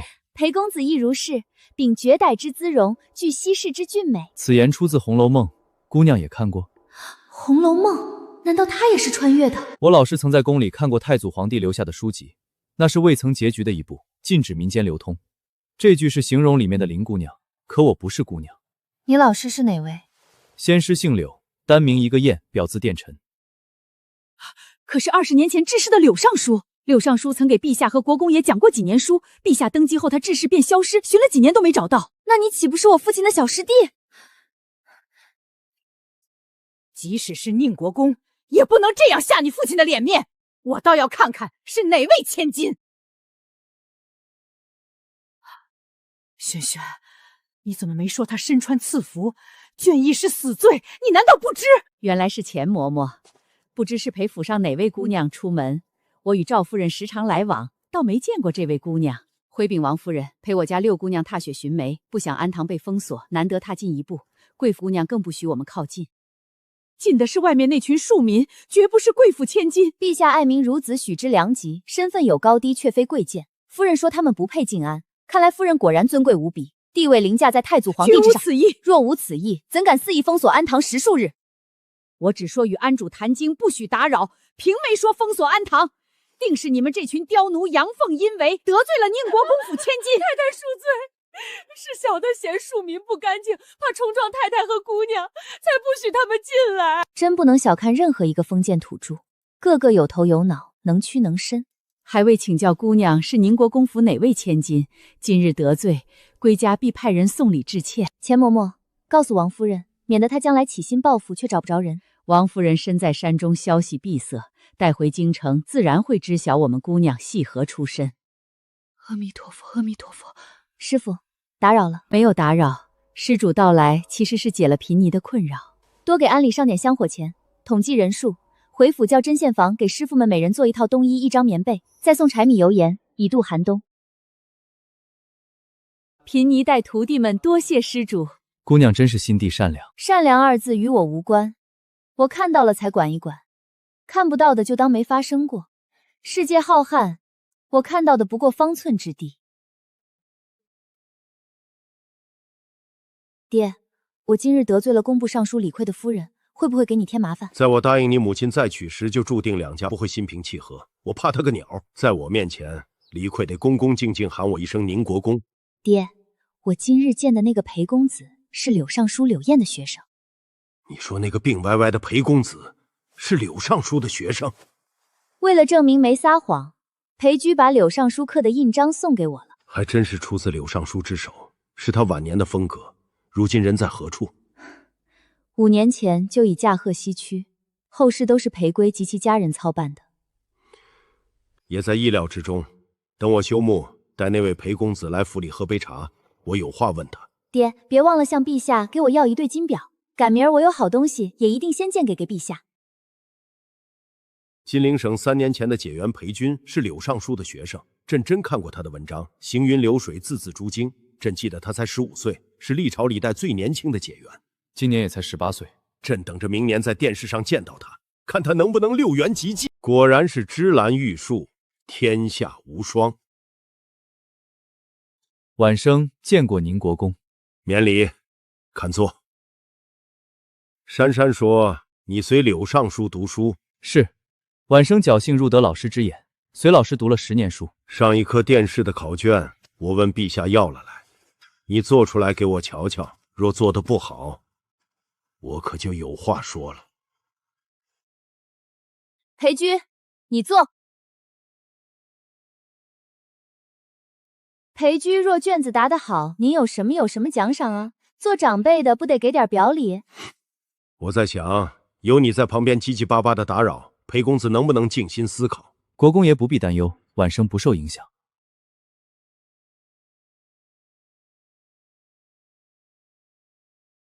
请国公爷检阅。通篇流畅，无一读改，破题之准，落笔之稳，好一个状元之才。爹，怎么样？明天带景公给暂且在府里住下，明儿我散衙回来，顺便带个太医与你诊脉，早些治好了病，入仕后才好为陛下效力。多谢国公爷厚爱。裴哥哥，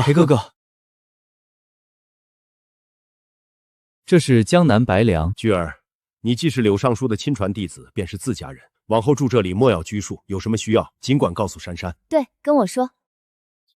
平国公府昨夜添丁，曹国公府告命今早亡去，安国公府老太君18日70大寿，各府都来请姑娘示下。贺礼、莫仪、寿礼都按旧例办，暂不增减。若有人问，就说姑娘管家一二不周之处在所难免。姑娘，前头那位回了郑国公府的太太来了，正在2门下车。赵氏，我这位生母，我有事情交代你。18日是安国公老太君的寿辰，寿礼预备好了没有？宫中正按旧例预备。安国公府老太君是你大姐姐的太婆婆，素日照顾瑶瑶有加。我此番亲自过府，就为这盆珊瑚，务必添到寿礼里，郑重送去安国公府，替瑶瑶把这份体面做足了。分明是借着寿礼替大姐姐顾宠罢了。遵命，一定照办。就不能改了爱红的毛病？改不了，我最喜欢大红色，毕竟我是为了能穿大红才千里迢迢进京认亲的。庶民不得穿大红，我幼时只穿过银红、桃红，如今可算能穿了。不愧是谢峰的种，必须是。我要不是我爹的种，我爹肯定不会认我。难道不是为了谢于谢恒才认你？只有你归位，进而嫡长子的身份才能取消。别太相信汝父，他向来以宁国公府利益为先，挑拨离间吗？可惜我不上当。哼，你倒是处处替他说话。谁叫我爹对我好呢？衣食住行样样妥当，怕我没钱花，当天就给我1000两银子，又补了月钱、年例压岁钱，还把从郑国公府要回的赔偿都给了我。得了这么多好处，我不替他说话，替谁说话？是不是我给你钱，你也替我说话？先给钱再说，太少了我可看不上。好，你可真是孝顺女儿。我自来便十分孝顺。听到没有？把六姑娘历年来的压岁钱送来，一个铜子儿也别少了。既然国公爷给姑娘1000两银子，小姐必定不能少于国公爷。这是100两金子，也是1000两银子。我这位母亲果然有钱。你站住！我有一物，烦劳你带回。来而不往非礼也。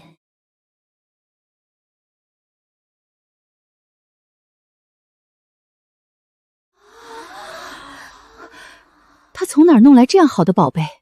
六姑娘给我，我就拿回来了。可见六姑娘一番孝心，仔细收好，等安国公老太君寿宴当天拿出来戴，配我新做的大红披风。等瑶瑶年岁再大些，留给她做传家之宝。好大的珍珠，珠光这样亮，竟是前所未见。小姐给六姑娘补了几两压岁钱，六姑娘便孝敬这串珍珠给小姐，两位奶奶可要细看看。倒真要长长见识，镇国公府里可没这样的宝贝。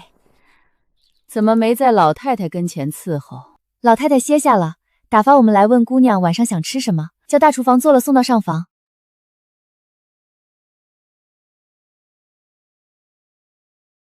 我14年前就不该应了你，弄到这般地步。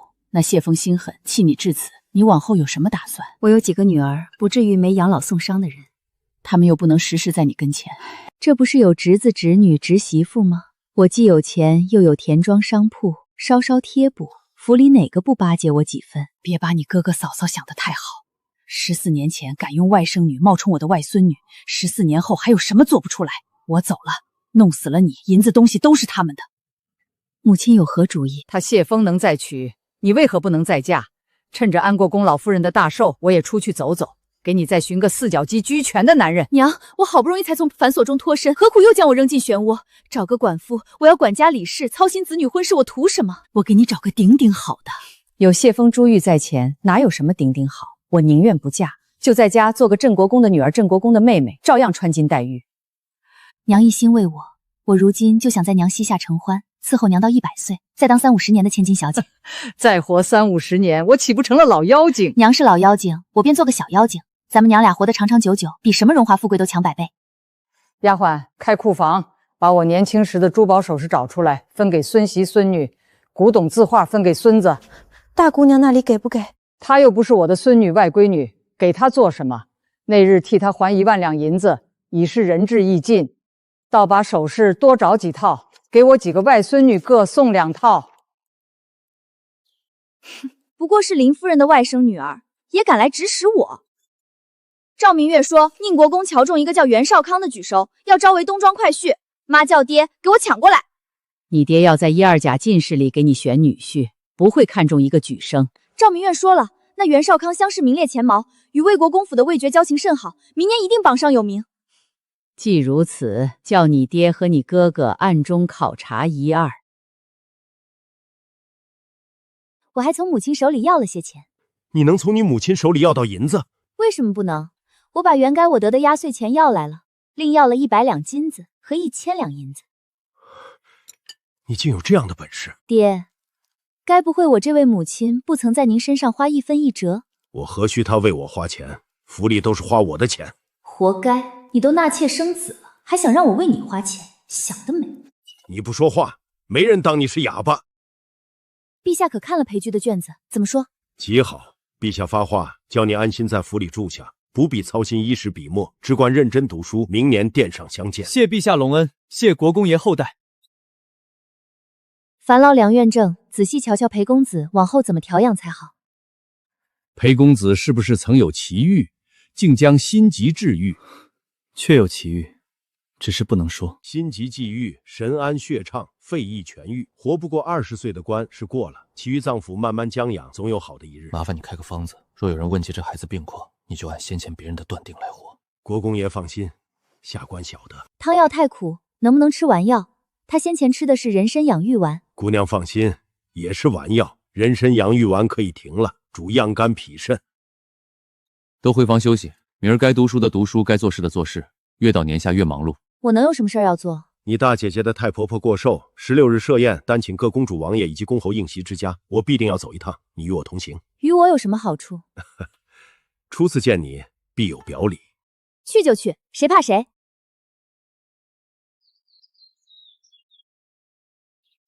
姜太君向来大方，这2套赤金头面比陛下所赐也毫不逊色。收起来吧，明儿不戴。这样贵重，姑娘为何不戴？若戴了，撞见姜太君，还以为我原谅了他们。我不是原主，无权替原主原谅别人对他的伤害。这银狐披风连同抹额荷包一并给裴居送去。裴公子回了姑娘一盆腊梅。明日安国公府寿宴，姑娘五品不及，只能静居默坐。我母亲归宗后，是不是也和我一样没品没级？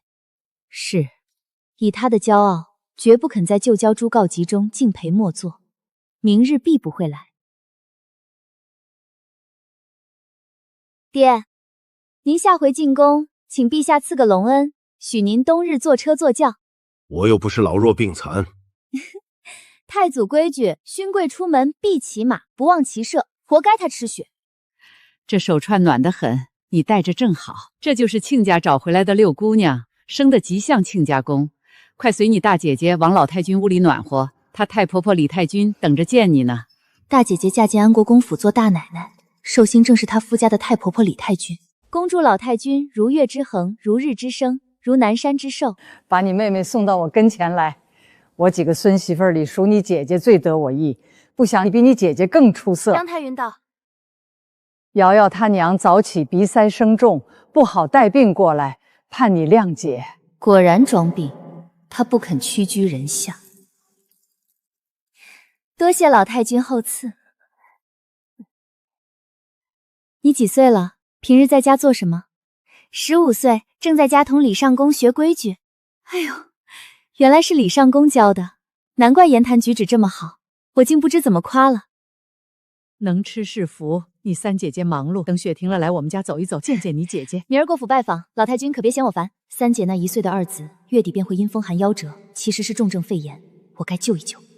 去，把谢珊珊叫来。席上姜太君报了母亲鼻3病重，不能赴宴，正好借这个由头做一顶孝顺的帽子。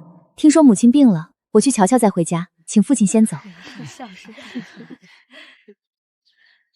果然是装病，哪有病人还有愁熬，斜躺才有闲心读书。娘怎么带他回来了？听说你养了个穷书生在府里。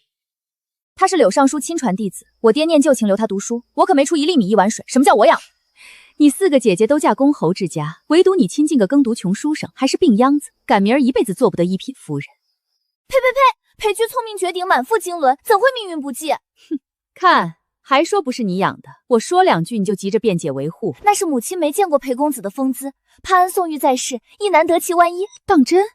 难道还能胜过你父亲不成？母亲若出手大方点儿，我便带裴君来拜见，让您见识何谓人间第一人。你又惦记我的东西，您就不如我爹。头1天他就把御赐的白狐披风紫貂斗篷给了我，他都是借花献佛。就算是借花献佛又怎样？得到好处的是我就够了。把我攒了20几年的2件银貂裘拿出来给六姑娘穿，真当我比不上谢峰？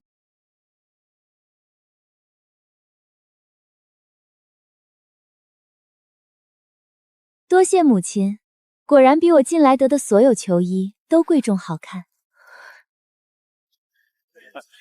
珊珊高挑，生得又白又俊，把这件衣裳穿在身上，竟是相得益彰。就是首饰不大富丽，把那个镶珍珠嵌宝石的绫罗找出来给六姑娘，还有那一套的金花冠。这可是陪嫁级的首饰，姜太君如此贴补，背后怕是有联姻的算计。爹，您输了。输什么了？不如和离的前妻大方。此时的六姑娘真若天人一般，我竟自惭形秽。你母亲还有这样的好东西，我都不知道。另一件银貂裘给我。不行，另一件我留作裴公子明年6元阁第的贺礼。您那么多好裘皮，好意思同晚辈相争吗？姑娘美意，居心灵矣，然居草木之身，实不配此等华衣。我说你配得上就配得上，不许多言。我先替你收着，明年你就穿得了。古人诚不撇我，真是女生外向。今儿在安国公府见到平国公夫人，邀我去玩，我应下了，过2日就去。备些什么礼物才好？三姐那小外甥月底便会因重症肺炎夭折，救人如救火，提前去早治好，孩子也能少受些罪。让宫中按旧例准备，无非糕点、瓜果、茶叶、酒水，以彰亲近。我再给下面的环辈备2样表里。平国公府5世同堂，孙辈孩子没20也有12个，荷包、金银告子多带些。每人表里2端，荷包1对，内包金银告子各1对，如何？给的太多，他们必翻倍加厚，得拿捏分寸。没白让你出门一趟。细算算，妹妹来京快1个月了，我总说去看你，偏府里一桩事接一桩事，该我来拜见姐姐。多谢姐姐教人给我送的衣裳首饰。这是我太妈妈牛夫人，闻你来特意从佛堂出来。这是二太太、三太太、五太太。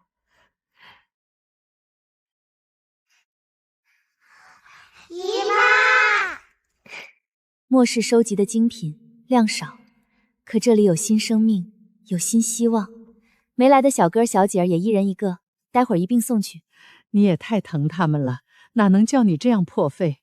我喜欢孩子。姐姐，我听说小外甥周培病了，昨夜受了凉，烧得厉害，连夜灌药还没见好，我去看看。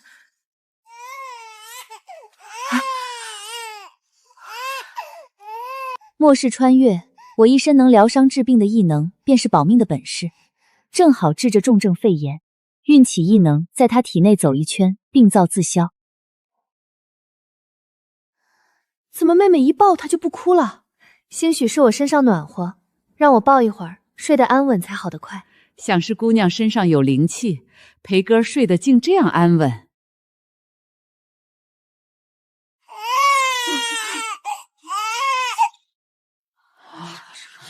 幼儿对气息最灵敏，是异能让他认了。妹妹真是天降福星，抱着没半日烧就退了。早上太医还说要反复3、4日。此子与我有缘，姑娘既与裴哥有缘，千万多住几日。早起出门时，儿子还烧得厉害，多亏七妹。我也喜欢坤哥裴哥，府上若不嫌弃，定要住个10天半个月。得让天佑帝多活几年，他活得越久，父亲地位越稳，我也跟着沾光。吃了我的熊掌也不告诉我一声。瞧你这眉毛眼睛，就知道是谢峰那小子亲生的。你爹真拿几两银子赔偿，就不追究镇国公府的混账事儿了？我怎么就那么不信？他们说是下人怀恨调换，别的凭据一概没有。哼，你就是最大的凭据，要什么凭据？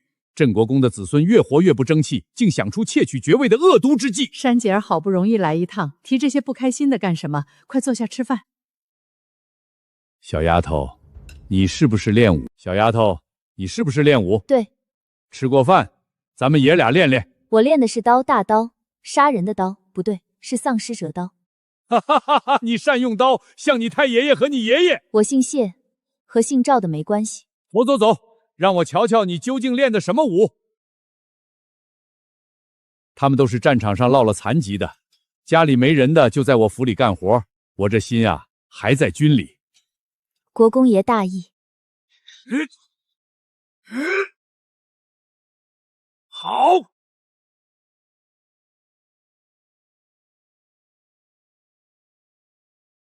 国公爷，咱们点到为止。痛快，酣畅淋漓，青出于蓝而胜于蓝。瞧着还没拼尽全力。这是射日神功，成祖皇帝所赐，重百30斤，谁拉得开就是谁的。30年来，我子孙没一个拉得开。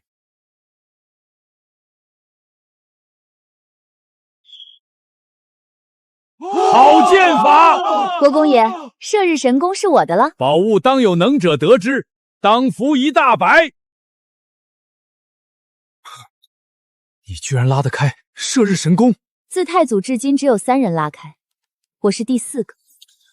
你怎么没说珊珊武艺超群？微臣忘了，以为是件小事。既有神功，子能没宝马，赐珊珊汗血宝马1匹，在巡作带练武场的宅子成亲时赐他安居。他那些龙珠、钻石、金珠，当真是与外国商换的？陛下想想，哪个外国商长是傻子？他那话10句里定有1半是假。珊珊知道，你知道他说的是假话不？他根本不在乎我信不信。这个给你镶的，别再说珊珊没给你1粒钻石。知我者，陛下也。这皇帝必须长命100岁。你又打什么鬼主意？爹，你女儿我有一手推金走络、舒筋活骨的功夫，要不要试试？你还会这个？我多才多艺，还懂医术呢，保证您筋骨舒展，通体舒畅。万万使不得！莫非赵嬷嬷没教过你女大必妇？爹，医者眼中不分男女，古有圣人云：扫逆援之以手者，全也。您最近是不是颈部僵硬，膝盖腰背隐隐作痛，拉弓射箭失了准头？你竟真懂医术！我的本事浩如烟海，您见识的不过冰山一角。手下见真章。我明日找梁院正扎几针，不劳你受累。把国公爷按在榻上，把外衫扒了。爹，一会儿您准恨不得刚才那拒绝的话说出口。不信。这一觉能睡到明早，留人守夜，到时辰叫醒我爹上朝。什么时辰了？我睡了4个时辰。国公爷夜里睡得香极了，往常可没这么沉。看来你们六姑娘果真没哄我。远山，你是不是人逢喜事精神爽？陛下比我小2岁，看着反大10岁。若效果当真非凡，就带珊珊进宫给陛下也松松筋骨。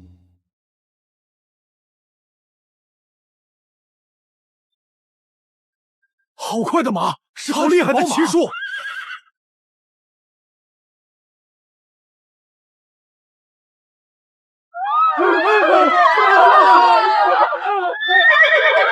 让开！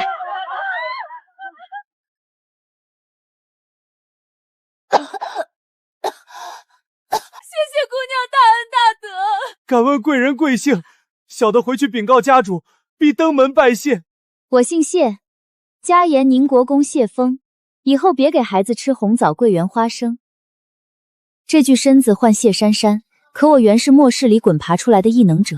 一场天雷把我劈进这大社巢，连着满脑子的现代记忆，一身异能，还有那方谁也看不见的随身空间，路隐藏在空间里，才进得了天津这军事重地。异能养着这匹汗血宝马的脚力，才敢一口气跑300里。至于咽喉的急救，不过是我上辈子在丧尸横行的世道里练熟的保命本事。在这些古人眼里，我便是异于常人的活神仙。高干虽非最好，却合你的品味。未能与姑娘同行，我心不悦。怕你坐车颠簸辛劳，下次出门一定约你。待雪停，必邀你赏雪。一言为定。我承诺为姑娘会的话完工了。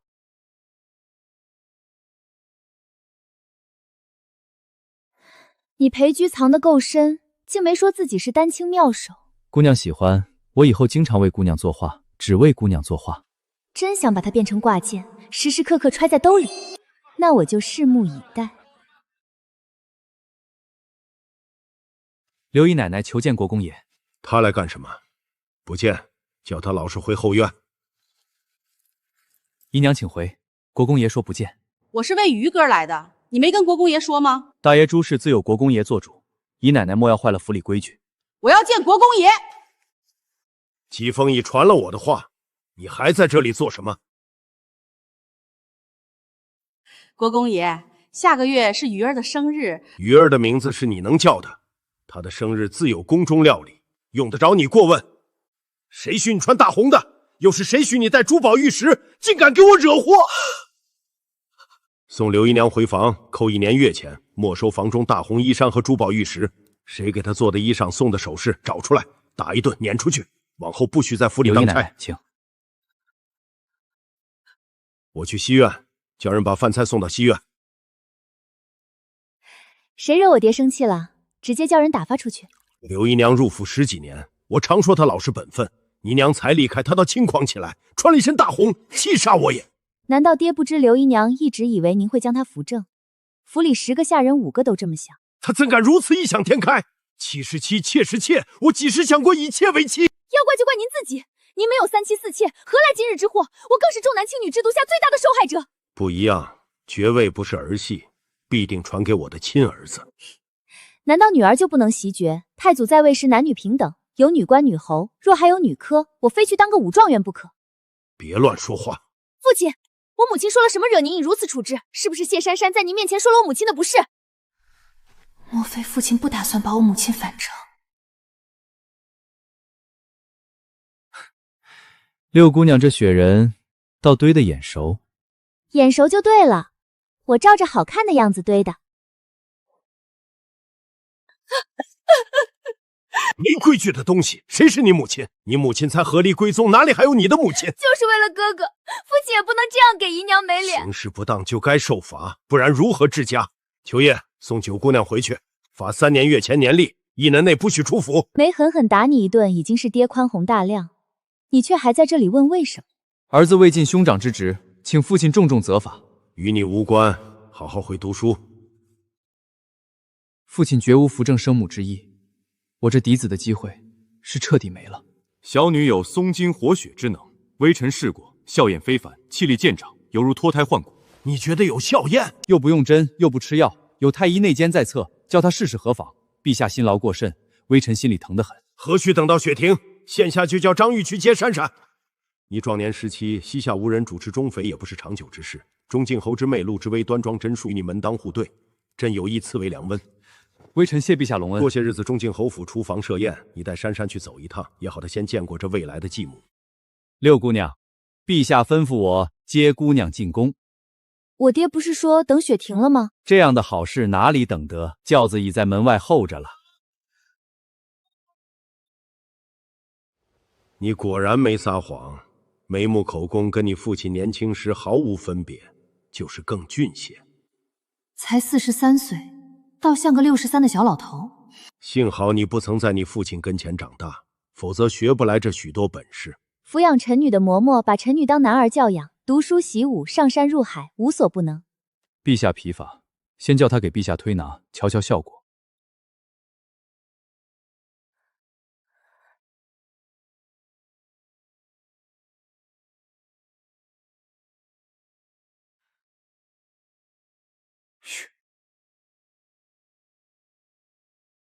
陛下这一觉怕要睡到明早，睡得越久，对圣体越好。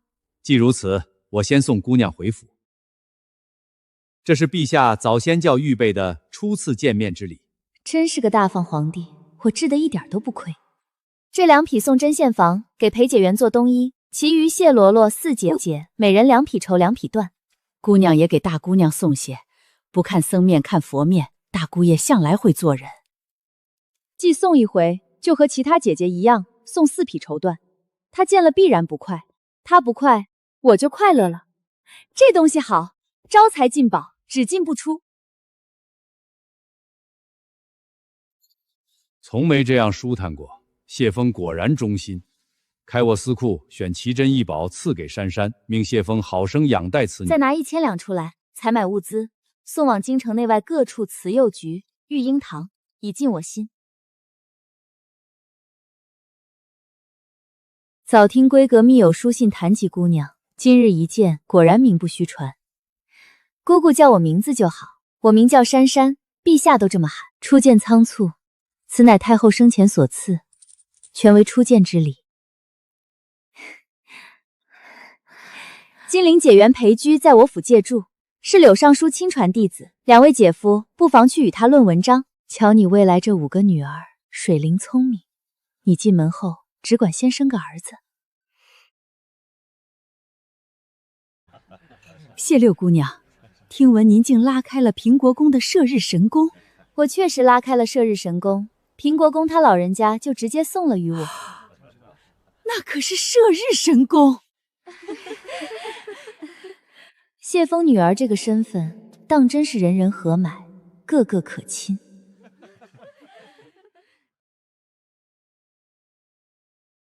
换子氏最恶毒的就是你，今日不是时机，只能另找机会。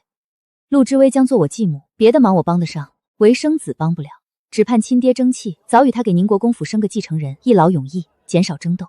次日腊月20，谢于生日。礼部前来降旨，请2位爷速速更衣同往。奉天承运皇帝诏曰：自由钟敬侯之妹陆之薇端庄真淑，今逢宁国公谢峰壮年时期，2家门当户对，特此为良姻，则即日成婚。钦此。微臣接旨，谢陛下隆恩浩特，恭喜宁国公。待婚期定下，千万记得给下官递一份请柬。这是我终生难忘的一个生日。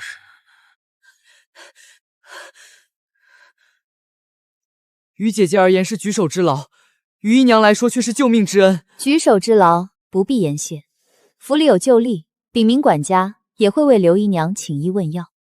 好好读书，别的多想。父亲再娶，于你而言未必不是一件好事。还是个小孩子呢，我不打算给谁做痴心大姐姐。时候不早，你且回去读书吧。姑娘果真是多才多艺，获奖了。六姑娘、裴公子、三姑爷、四姑爷、五姑爷，还有大姑爷都送了帖子来。姐夫们明日要来向我爹贺喜，顺便拜访你，一起探讨文章。那句该不该回帖？当然该回，就说你在家扫榻以待，几位姐夫自有经验传你，可少走弯路。咱们那架紫檀嵌螺钿炕瓶白放着落灰，明儿一道抬去孝敬岳父。大爷真是孝顺的紧。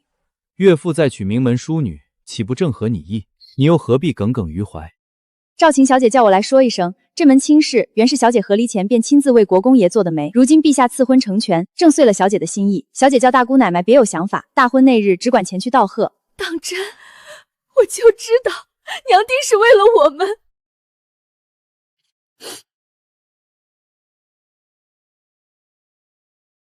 女娲娘娘忒会造人了，用心捏出了六妹妹和裴公子，却将甩出去的泥点子化成了我们。早听金陵解元宫气质美如兰，才华富比仙，今日一见，我竟成了泥猪赖狗之辈。两位贤兄自谦，居愧不敢当此赞誉。贤弟若当不起，世间便没人担当此誉。岳父留他小住，必是已有想法，莫不是未来的六妹夫？世上没人抵得住裴居的美貌暴击，改天定要带他去会会赵晴，挣他一笔真金白银。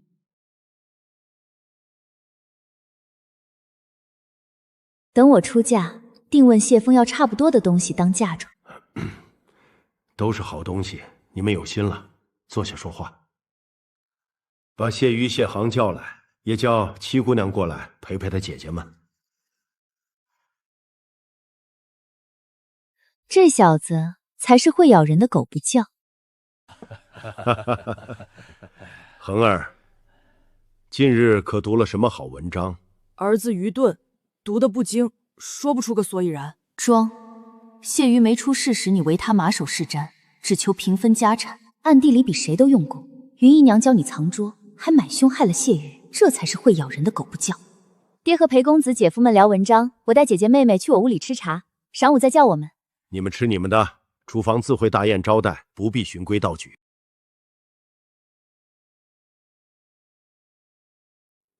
这竟比进宫还气派。这是月海镜上的万寿节礼，摆在紫宸殿的东西，怎会在他这里？几位姐姐、七妹妹想吃什么菜？我打发丫鬟通知大厨房去做。什么都行，没有特别想吃的。这姑娘老实本分，表里如一，将来嫁个和顺人家也是有福。可女子生产就是一道鬼门关，多少产妇难产而亡，母子俱丧。我略通些医理，要不要朝这条路发展？救人一命胜造七级浮屠，先按下，等救了太子妃再说。算算时间，她也快生了。有什么就吃什么，谁还缺一口饭？我缺呀！我在姑苏吃几文钱一碗面时，你们都在公侯府里吃山珍海味。我特地问你们想吃什么，原是一片好心。六妹妹，你在外面过得如此艰难，我靠赵嬷嬷卖针线养活，一年收入都买不起一样山珍海味，平常数着铜钱过日子。等我回去，叫人给你送几斤燕窝，是祖母给的舶来品，天天用冰糖炖了给你吃。谢谢吴姐姐，果然还是我吴姐姐最好。难道我们就不好了？三姐姐和四姐姐也好，都好。天天惦记爹和赵晴，差点忘了眼前还有一只小肥羊。都是一母同胞的姐妹，为何非叫我一个？你给什么我就给什么。大姐说话算话，君子一言驷马。祖母临终给我一套红宝人头面，我10年8年戴不得，见六妹妹爱红，明儿就送来。祖孙俩从未谋面，我也给六妹妹一套，全当祖母给的。六妹妹长得像祖母，戴起来一定好看，我也送一套。大姐姐，我们都给过了，你给什么？给一套价值4000两的，总行了吧？比萧敬爹的炕瓶还贵10倍，我本想留作传家之物的。这才是大姐姐的风范嘛！在这仙宫式的屋子里，你说话亏不亏心？吃穿用度都是御用之物，最有钱的主已经换人了，不是我。我哪有什么钱？就陛下赏的一些东西充充门面。骗子！你别老提黄白浊物，省得别人笑话你满身铜臭。没办法，谁叫我是穷人乍富呢？最缺的就是钱和吃穿，多多益善。陛下给父亲和陆姑娘赐了婚，工部李阔大人的孙子办100岁宴，咱们就都别去了吧。他家最近格外青睐一个江南举子，叫袁绍康，说是打算招为东周快婿。谁？袁绍康？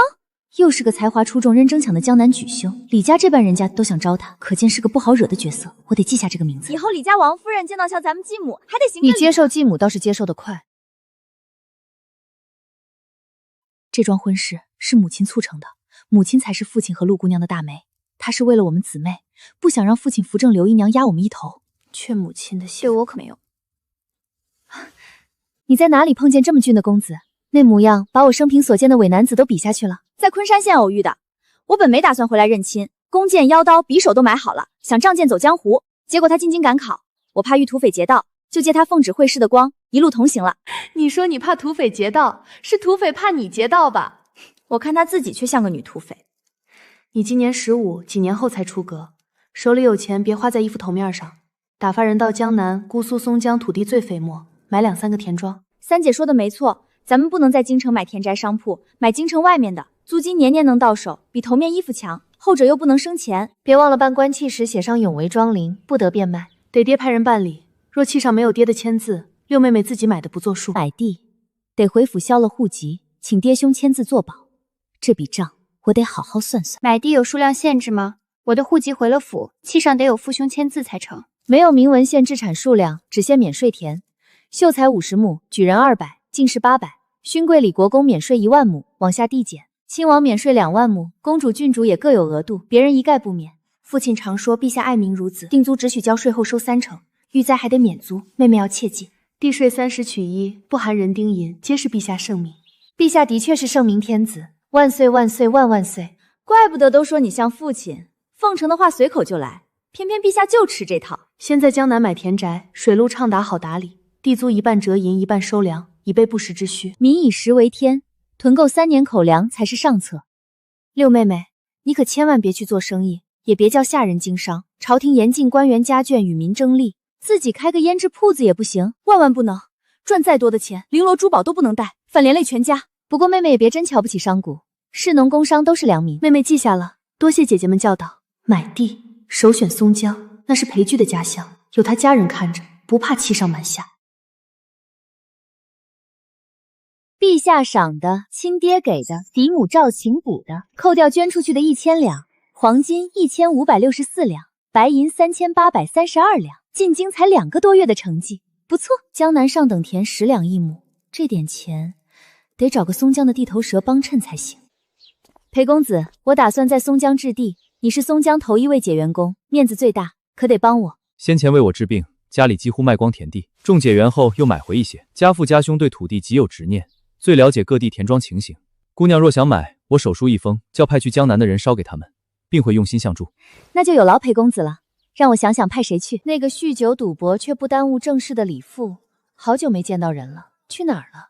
养育六姑娘的乳母赵嬷嬷已在姑苏城外安葬，六姑娘那边的户籍也销了。经查，这位乳母14年前带姑娘以流民落户，想来珍之重之。只是镇国公府的马三等人当年去接姑娘，却死在金陵，死因至今无解，事桩悬案。马三是六姑娘表姐赵明远的奶兄，此去定与他脱不了干系，怕是知道了些什么。可谁都不知乳母赵嬷嬷和六姑娘住在姑苏，那赵明月又是如何得知？确有几分怪异，叫人盯着赵明玉，一言一行全记录下来。他前几月打算出好些丫鬟婆子，可巧咱们的人被选了进去，回头就传信儿。昨日才与中靖侯府交换了姚丫头妹妹的聘书，眼下就剩珊珊的亲事没个朝氏。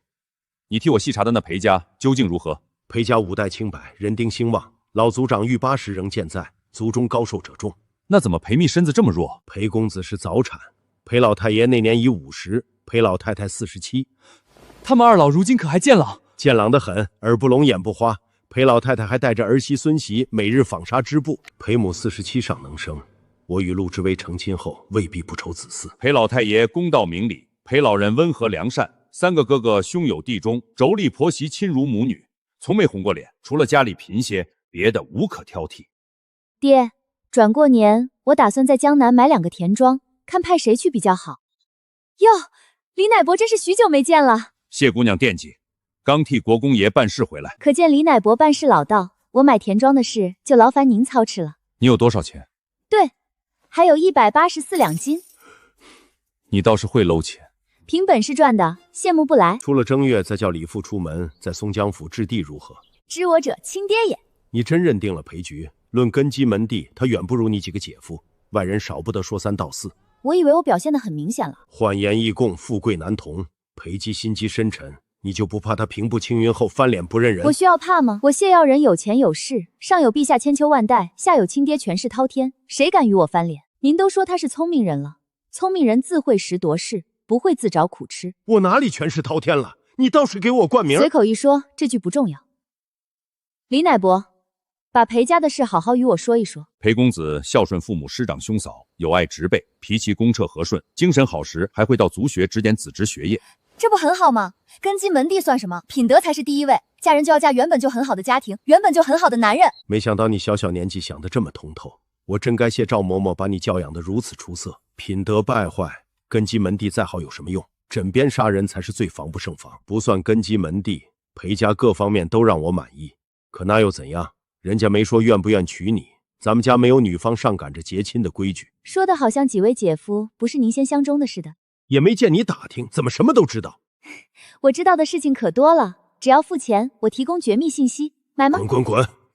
来，再过2天就是除夕，趁今日无事，你去镇国公府走一趟，给你嫡母赵晴送节礼。她如今归宗，住在镇国公府娘家，你几个姐姐都已送过了。叫人把礼物打点好，我先找裴姬说几话。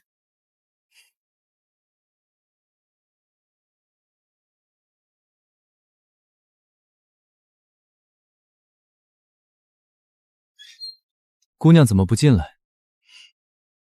我稍后去镇国公府，晚上等我回来一起吃饭。我得让镇国公府过一个终生难忘的年，首恶不除。过什么年？我晚上等你回来。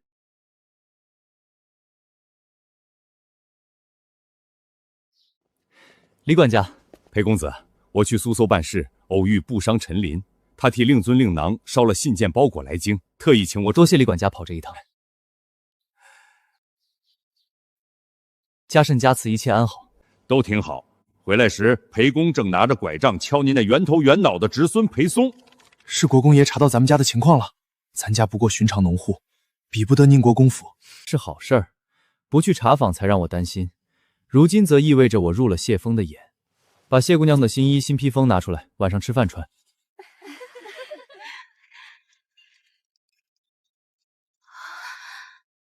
珊珊，你没见过，这是你小舅舅家2个出阁的姐姐赵明兰、赵明慧，旁边是他们的女儿。这是给2位姑娘的表礼。我去瞧瞧厨房，把午饭准备的怎么样？叫他们再加几个菜。去吧。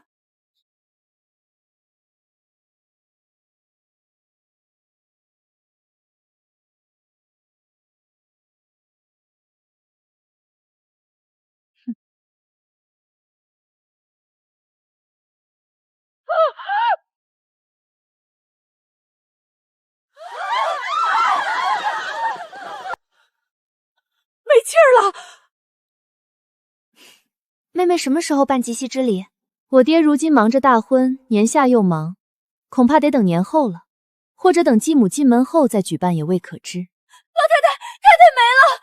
刚才好好的，怎么会没了？竟有这么大快人心的事儿！台阶上干干净净，没冰雪，不知太太怎么就踩滑了，头磕在地上。张大娘当场就说没气了，这也太大快人心了。去请太医。今日有喜，我高兴。翠直，把梳妆台上那个象牙镜匣拿来，看六姑娘喜欢什么，随手挑2件。我都喜欢。你也太贪心了，哪有都要的道理？姐姐们送的头面又是祖母遗物款式了，本以为母亲能多送我2件10金的过年带。老东西有什么好带的？罢了，连镜匣一并给你。你就不能慢2步再进来？顺便告诉您一个刚发生的好消息，您听了一定高兴。什么好消息？我那心狠手辣的大舅母死了。怎么死的？下台阶时脚下打滑，摔一跤，摔死了。这么干脆？那可不。好，当府一大白。恭喜国公爷，恭喜谢姑娘。谋害姑娘者自有天收。看我母亲高兴时出手多阔绰。钱嬷嬷说这簪子值500两，您可千万不能小气。裴公子，你说是不是？姑娘说的都对。给你办及羲之礼前，我问陛下讨之凤簪。我要是想戴，早找陛下要了，那是陛下赏的，不算您给的。你自己找周嬷嬷开库房去挑，只许挑2件。好嘞。姑娘想要什么，我就开哪个库房。年下人多眼杂，不能都开。嬷嬷觉得我挑什么好？姑娘是女孩子，还是挑首饰比较好，又贵又轻巧，添在嫁妆里准叫人羡慕。嬷嬷，您果真偏心我爹，好东西都想留给谢家子孙。国公爷毕竟是一家之主嘛。就这一字一画，别的不要了。可惜不是真迹。你知道这幅天王图花了多少金子吗？多少？摹本而已，能值几个钱？曾听老师说过，初代宁国公花费500两金子才换得这幅画。好家伙，又不是真迹，居然这么贵！王羲之、吴道子一书圣一画圣，真迹凤毛麟角，唐摹、宋摹本皆价值数百上千两黄金。我眼光怪好嘞，既然如此珍贵，等裴公子观摩完了再还回去。不必还了，只是你得好好珍藏，不许弄坏了弄脏了。遵命。他今日打扮的像只狐狸精，怎么笑得这么勾人？裴公子，你和我爹继续下棋，等我回来叫人摆晚饭。静待姑娘满载而归。